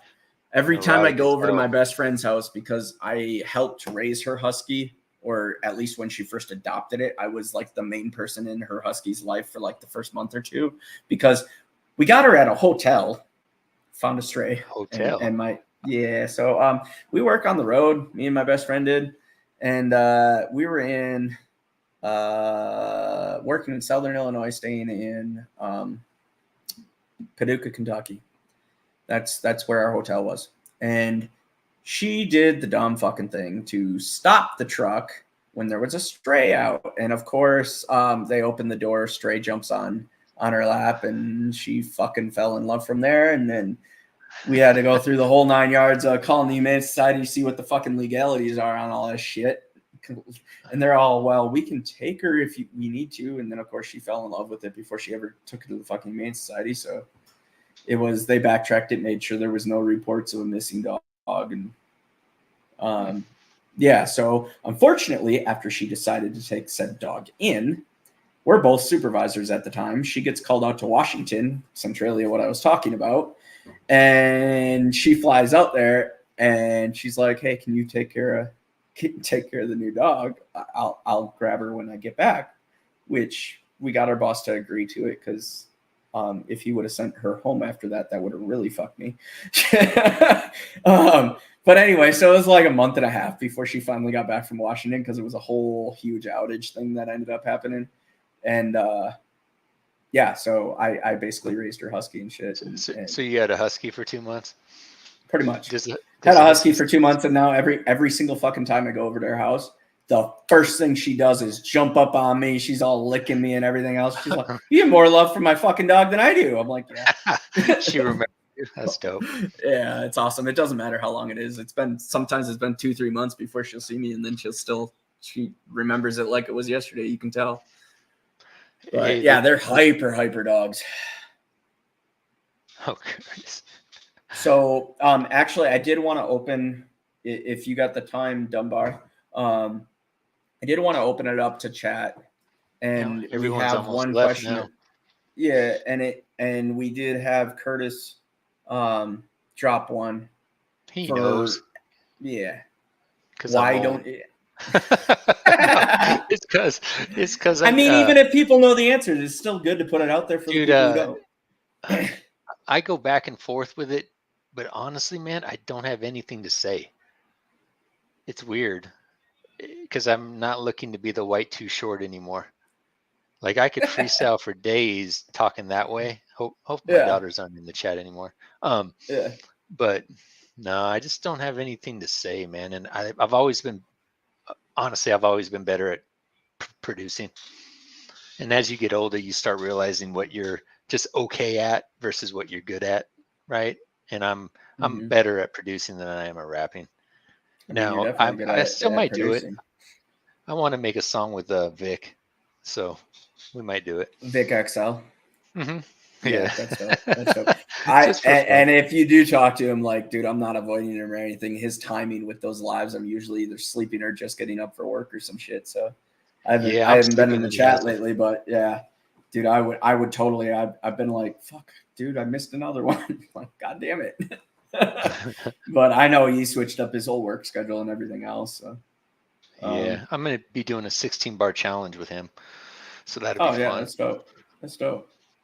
Yeah, I'll have to check those out because that's like, I thought Kurt's 16-bar challenge that he put out was pretty dope when he had a bunch of artists. I think Jack did one specifically for that one. Jack got second. Yeah, that's cool. I thought that was pretty cool. So I'm not saying I'll necessarily rank them because although there's some easy ones to rank, I think in my case, my musical preferences are very hard to rank. I like each song for its own reason, and I would have a really hard time putting one above the other. Yeah. You would have your obvious ones. I mean, that's bound to happen. Some people have off days, or some people just aren't as good. But then you just have like some of the dudes like Jack and whoever else up towards the top. Just like, it's so good that it's just different. Like I can speak good on all of it. And one of my big things is I hate to speak bad on people's shit. That's always been my thing. I absolutely hate when I come across a song I do not like and I'm doing a reaction to it. I've deleted maybe 2 songs out of the 1,400 I've done because it was just, I wasn't feeling it. It was going to be a bad reaction. It was going to be all negative. So I left it. Yeah, it's hard, man. It's hard to tell someone the truth if it's not good, but you got to do it in a way that is respectful, in my opinion. Which is where I have had other newer artists that are literally just starting out that I checked out. I think Ambro suggested some, and one of the songs I checked out of theirs, I was like, okay, here are the things I liked about this, be it like your topic or what you were saying about this or that. But here's where I seen, okay, maybe this delivery was off, or maybe your BPM didn't quite match up or something, or, whatever. So in that case, I don't mind releasing what I would consider still negative, but I do it in like a positive, help you improve kind of light. Exactly. Yep. Yeah. But we got told Rap Like This 4 was caca. Oh, damn. I'm assuming there were only 2 judges to that competition. No, this is the rundown, man. There's like was 5 of them, but one of them said it was caca. I was like, damn. Oh, okay. I was gonna say, if all 5 of them said that, like, what the fuck were they listening to? No, man. No, I got you, and I'm sure I know who you're talking about. But yeah, it's like, damn. It's like, dude, when your hero kills you, man, it's brutal. Back to that particular scenario, I think some people aren't good at stepping back and taking away their biases. That's just my particular take on that. That's no diss or anything. I just think as a judge, you have to, it's like take it to food.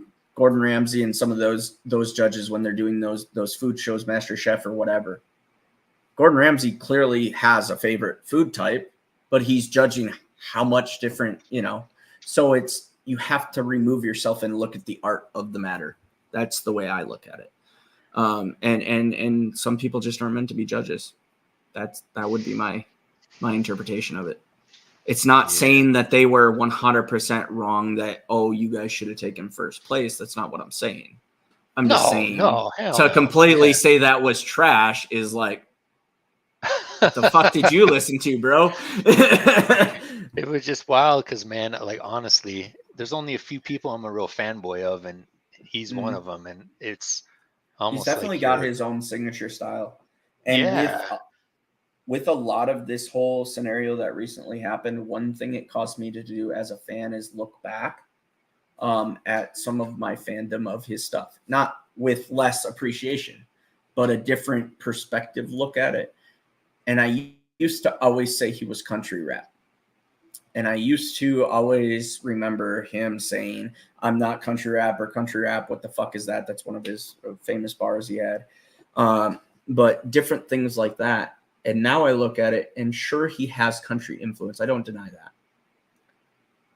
But if you actually look at his music, I think the majority of it is much more Chicago influence than country. Yeah, I think he's blue collar rap. Yes, I think that is a much better fit. And I think when he spoke, and I had huge respect for this. Mind you, I have like 5 or 6 of his shirts, by the way, and a hat and whatever. Yeah. So I had prior to this whole situation, and I think once the dust settles, it'll come back. But prior to this whole scenario that's happened over the last however many months, I had a lot of respect for him. And I also understood his struggle. So I'm trying to ignore what happened recently, and hopefully we see better in the future from both of them. But blue collar rap is perfect. Him speaking to he talked about a story. I forget where the video was, but I remember him talking about going back to the old plant that he worked at. And like, I can't remember if he donated, if he gave guys stuff or what the hell he did, or if he just went there to, like, give respect to the dudes he used to work with and all that sorts of shit. But I just remember the overall feeling that story gave me was the main part. And it was really feeling like I connected to somebody who really seen their fans. Oh, yeah, and I think there are several things that were pointed out that he's done through these last few months in comments that I truly attribute to completely having lost their shit, him having lost his shit and not thinking about what he was saying and simply emotionally saying things. And I hope he learns from that. That's what I will say, because his actions prior to this whole situation, I think, said a lot more to supporting the blue collar, supporting his viewers and stuff like that, being supportive of them, and remembering where he came from. And some of those statements that were made in the last few months definitely did not show that. I'm just glad it's over. Yeah, thank God, man, because it was really heart-wrenching, man, and it was getting to the point where it sucked to react to that shit. I felt like I had to cover it because I felt like that was kind of like my main, like, this is a shit I would have followed as a person. This is a shit that I would have watched Simba for his take on it or whatever as a viewer. And I felt that since that's the kind of thing I'm trying to do here, since one of the reasons why I expanded so much and I do so much Upchurch stuff is because I was like a huge fucking fan and have done the same for, who's the other person I do vlogs of? Acal. Like, I only do literally 2 people I've done vlogs reactions to, because otherwise I normally don't consider that a valid type of reaction. But in those particular situations, following their story, I feel like I can add to it in whatever capacity that is. And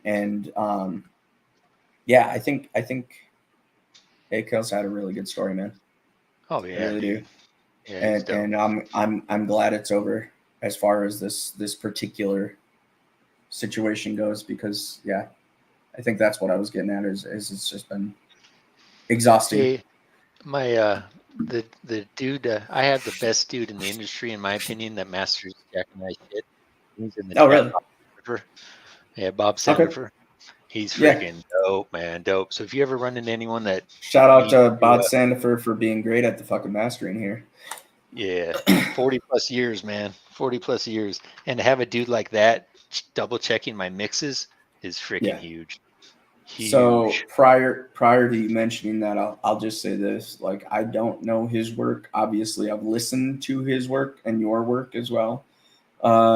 And yeah, I can say from having listened to the stuff that you and Jack have dropped, if he's the one that's doing the final on a lot of this shit, he does a fucking amazing job. Yeah, dude, he's next level. And he had to deal with Jack and I changing our minds for the rundown so many times. I kept it, Bob, Jack changed his mind. Can you master this one? Dude, he did. And then I'd be like, which one would you do? We overthought it, man. Honestly, we overthought it. But yeah. It's I mean, creativity is an interesting process. As far as I go with a lot of my scenarios, I'll compare it to reacting, I guess, because that's what most of y'all know me for anyway. But when it comes to the creative process in that, like, there's days where I react and I have to cut myself short. Even after 1, maybe 3, I'm just like, okay, I'll try another one and see where it goes. And I'm just not feeling it. The thought processing, the creativity, the commentary that normally comes to mind just isn't there. So I get in those scenarios, and this is one of the reasons why I haven't done as many live reacts, because I felt like it was taken away from my reactions, because I was much more distracted by various different things, whether it's distracting chats, whether it's trying to keep up with chats too much, or whether it's just dealing with technical shit, and then you lose my enthusiasm. So, sometimes there's times where I just got fucking frustrated, and I'm like, okay, I'm done. And I'm done. That's one of the reasons for the computer, because it was like, fuck, dude, I could not keep shit going. And it was just so irritating to like constantly have shit crashing. But yeah, so the creative process, like, I can definitely see it, dude. There's days where you're going to have on days, and there's days where you're going to have off days, and take it for what it's worth, either to you or to anybody that may be listening. Like, just because you're having an off day doesn't mean you're losing your touch. Sometimes you just got to skip that day, move on, and try again the next. Exactly. The way I view it, dude, is like our hangout today, right? So a year from now, you should go back and watch this one and be like, oh man, I'm a way better interviewer now, right? Yeah. That's how I feel. Like a beat that I made 3 years ago, because I have like 670 plus beats, right? I'll go back and I'll listen and I'll be like, oh, fuck. But I don't remove it, because at that time, I liked it. Do you know what I mean? Yep. Or else I would never put anything out, right? Because nothing's perfect, dude. Nothing's ever perfect. A beat's never perfect. Well, and you see some of you see some artists do this. You see some people, whatever type of creation you're doing on YouTube. I've followed plenty of YouTube channels to the extent that some people will remove stuff over time, and you see it and it's like, wait, 6 videos, you had like 300. Like, I'm not stupid. I know what the back end looks like. So I know you just privated a shit ton of fucking videos. Like, what the fuck? You should always be improving. You know what I mean? Dude, I got shit from 3 years ago when I was doing rants that were just, I mean, some were on point, but they just weren't. They definitely didn't get the views, and it just wasn't a same level of production. Like, even my camera was different. I was using a fucking built-in laptop camera. Like, those are trash. Different things like that. Now I have like a just, it's still not the greatest, but like a Logitech 1080p, something simple. What is it, like 930C or some shit like that? It was like $60. But I do eventually, and I think this is gonna wait for a more successful time, because I feel like I've already put an awful lot of investment into this particular thing, and I think I should let it catch up before I go trying to improve certain things, like camera and mic are two things that I eventually want to improve. And I think the next step for my lighting's fucked. I look all dark. Ring lights are dope, dude. No joke. Ring lights. You can see one of my lights. This is a fucking lamppost. But I got color lights in that, so that's why I use that one, because I can do different colors and shit like that. So it like cycles on the back, like you can kind of see a blue tint. I don't even think it's cycling right now because I don't have the program open on my computer. It's blue right now. It was white. Okay, all right. But either way, and that was a first attempt. That was just some cheap shit I came across at like Costco or something. I was like, oh, well, we'll try these color lights. Well, it just changed. I noticed. Yep. But anyway, so I've tried a lot of various different things, man. But yeah, ring lights. If you're worried about lighting, cheap, easy way, just ring lights on Amazon, dude. Super cheap and easy. The only way I figured that out is I was trying to figure out why Church had fucking rings in his eyes. I was like, dude, that looks dope as fuck. Where the fuck do you get that shit? And I've seen the vice versa. Some people have square lights. Same concept, just a square. And it does the same shit to your eyes. And it's like, dude, that's so fucking dope. But it's also, I like a light feels like it shines directly, whereas a ring light for some reason just seems to spread better. I don't understand the concept. It just works better. The lighting seems differently. Skeet has a question. How often does Dunbar process chickens? Never, old Skeet. I don't like killing my animals. They're for eggs only. And I have 2 big ass pigs that my wife wants to butcher. Oh, but I am jealous as fuck. I really want chickens, honestly. They're insurance. My pigs are insurance for the zombie apocalypse. That's what I always tell people. Like if I had to, like if my family was starving, I would do them in. But besides that, man, I'm not big on killing. As my wife would tell you, I'm the spoiler of animals. It drives her crazy because we have to pay for it. I'll tell you right now, I've been around farms up until 2016. I grew up in Wisconsin. It was all farms, and my family used to own their own farm. Like, no joke, pig slaughter is probably one of the worst. Oh, I know. I've seen videos, bro. I was gonna say if you wanna do any killing, pigs is the last one you want to fucking do, and they squeal like a motherfucker. But it's an interesting thing for sure. Fuck, I've seen some horrible fucking videos out of Texas because they do they have hog problems. So it's not like they're necessarily torturing on purpose, but when you have like 100 hogs that are terrorizing your fields and shit that are all wild, they fuck, dude. I watched them use tannerite on them some bitches and all sorts of shit. It's damn. It works. It works, but you want to shut the sound off after that goes off. But yeah, so I am jealous of you with the chickens, though. No joke. Because that is something, living in basically Denver metro area. It is almost impossible to get a affordable source of good eggs. Oh yeah, we have a ton, man. We have like 45 chickens or something, and they free range. It's a pain though because they shit everywhere. Like we have shit.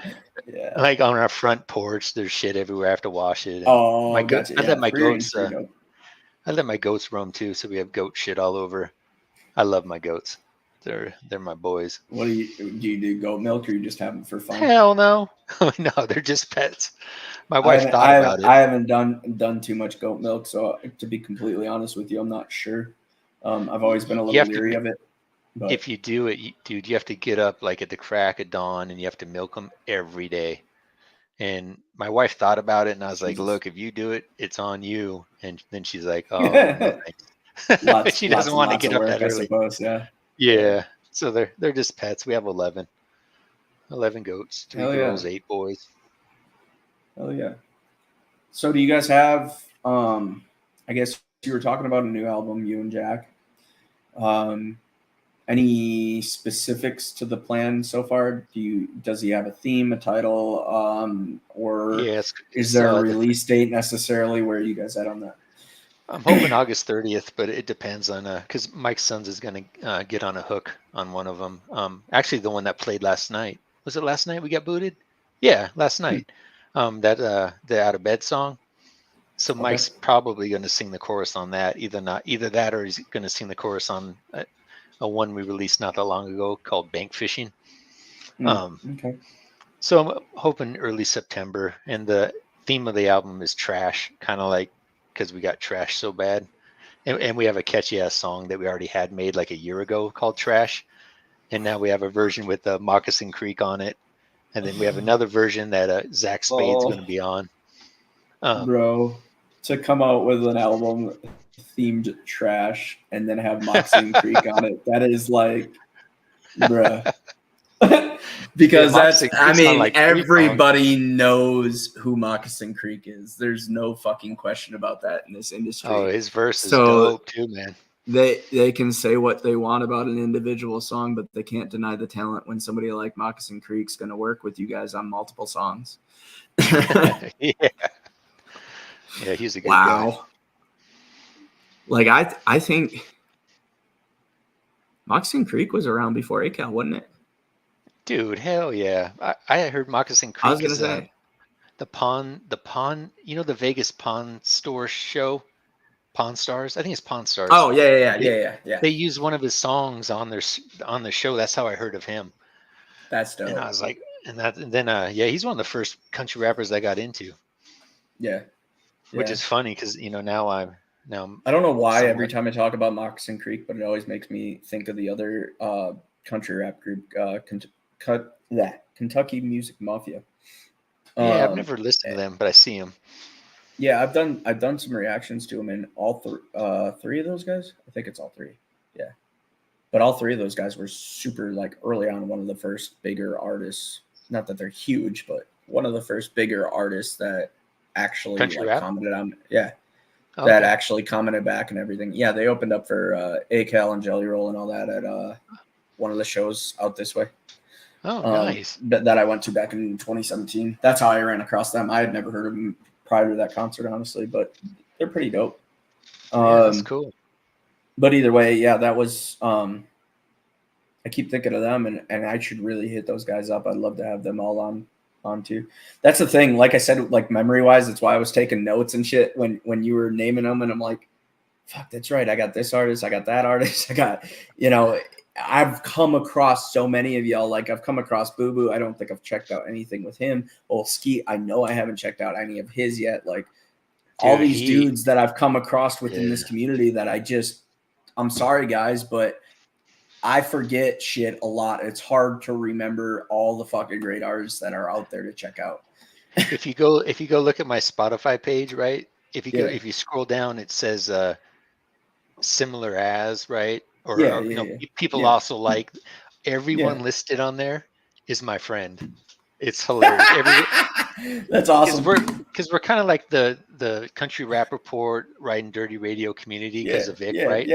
Yeah. So it lists all of them. Stone Miller, crazy talented too, dude. Stone I've checked out some of his stuff.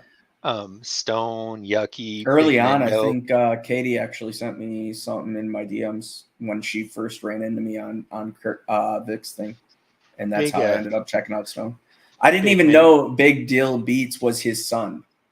Oh yeah. Big Mendo, dude. Big Mendo's going to be big, bro. Watch. I predict Big Mendo's going to be big. Where the hell did I hear of him first? He reminds me of What he wasn't on one of Jack's albums, was he?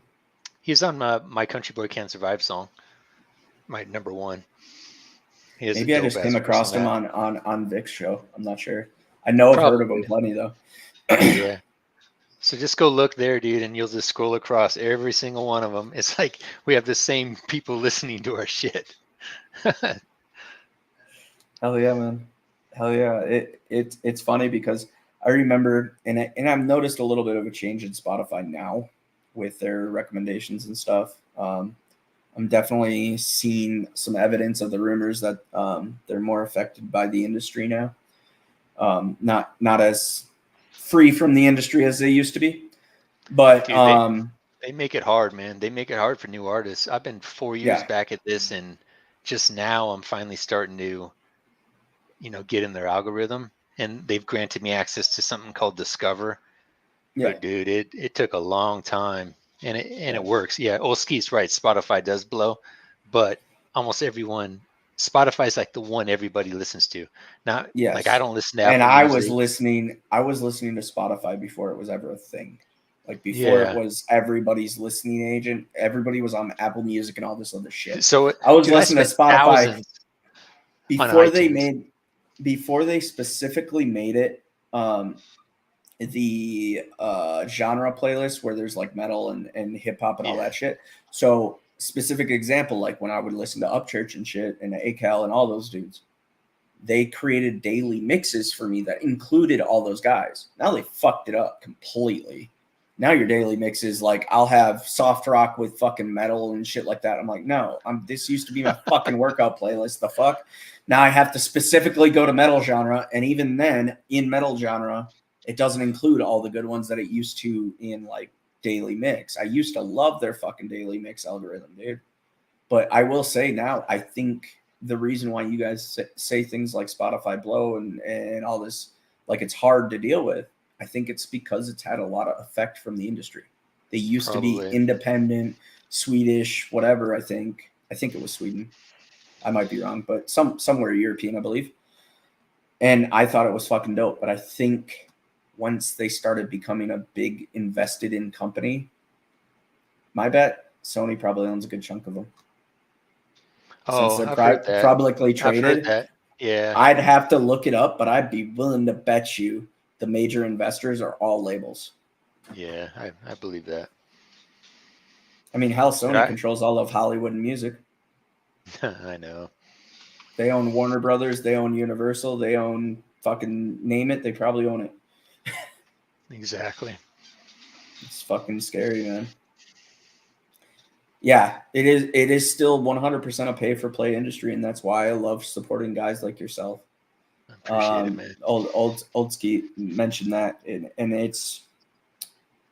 I believe it's just 100% everything Church said in his video about the future of country rap, like these plans of bringing reactors together, of having. I'm not a huge fan of award show, but in the aspect of the benefit he's talking about, that's great. I'm not a fan of award shows for what it is in the mainstream. It's a sucking each other off bullshit show. It's congrats, you did good in your bro, you're a millionaire. All you fucks are millionaires. Like fuck off. Like we're giving award. Like how many times does another coworker have to stroke you off? This is just ridiculous.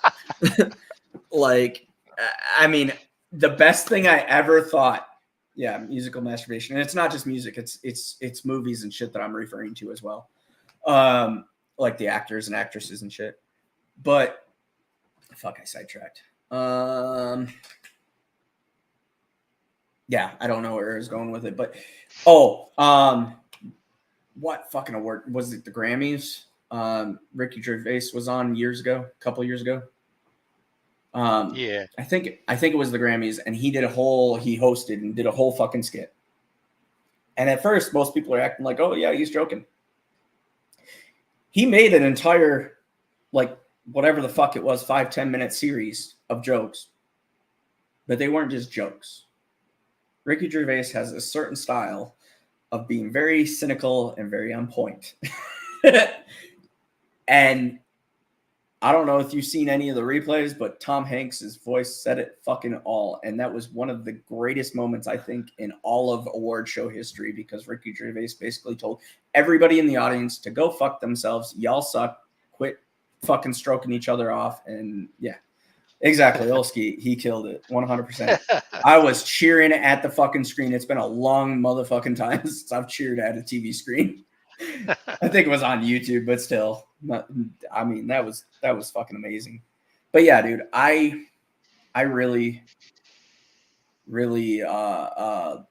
like this idea of all the reactors coming together. You know, if an award show is gonna pump up the industry in a genuine way, I think that's also a benefit. And I do think with proper planning, it can be way better than any mainstream award show bullshit, where it's actually genuinely about your guys' talent and not just about your connections. Like we're looking at 100% what the product is that you have out there, what the actual talent is. But also things like Nate even mentioned me Creeker Council, which is something I want to look into more over on React Attack's channel. It took me a minute to find it because I didn't realize it wasn't a channel. It's apparently lives that React Attack has done, and it's a whole playlist. I didn't know nothing about it until Nate said it. It's like, hell yeah, I'll have to check that shit out the next time it's on. But various things where this community comes together.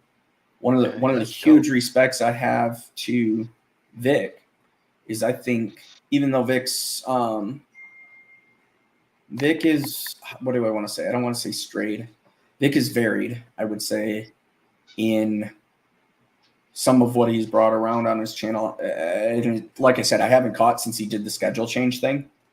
But when he was still doing, what was it called? The battles that he was having. Yeah, the duel. Yep. Yeah. So super huge supporter of it. Don't get me wrong. Love the duel. But I did notice because it's open submission. So it felt like, and maybe I'm just mistaken, and maybe some of these artists are actually country rappers, but it definitely wasn't just country rap. It did stray into like southern rap and it was independent music is what he was doing. Yeah. Okay. Yeah. Which nothing wrong with that. It was all good music regardless.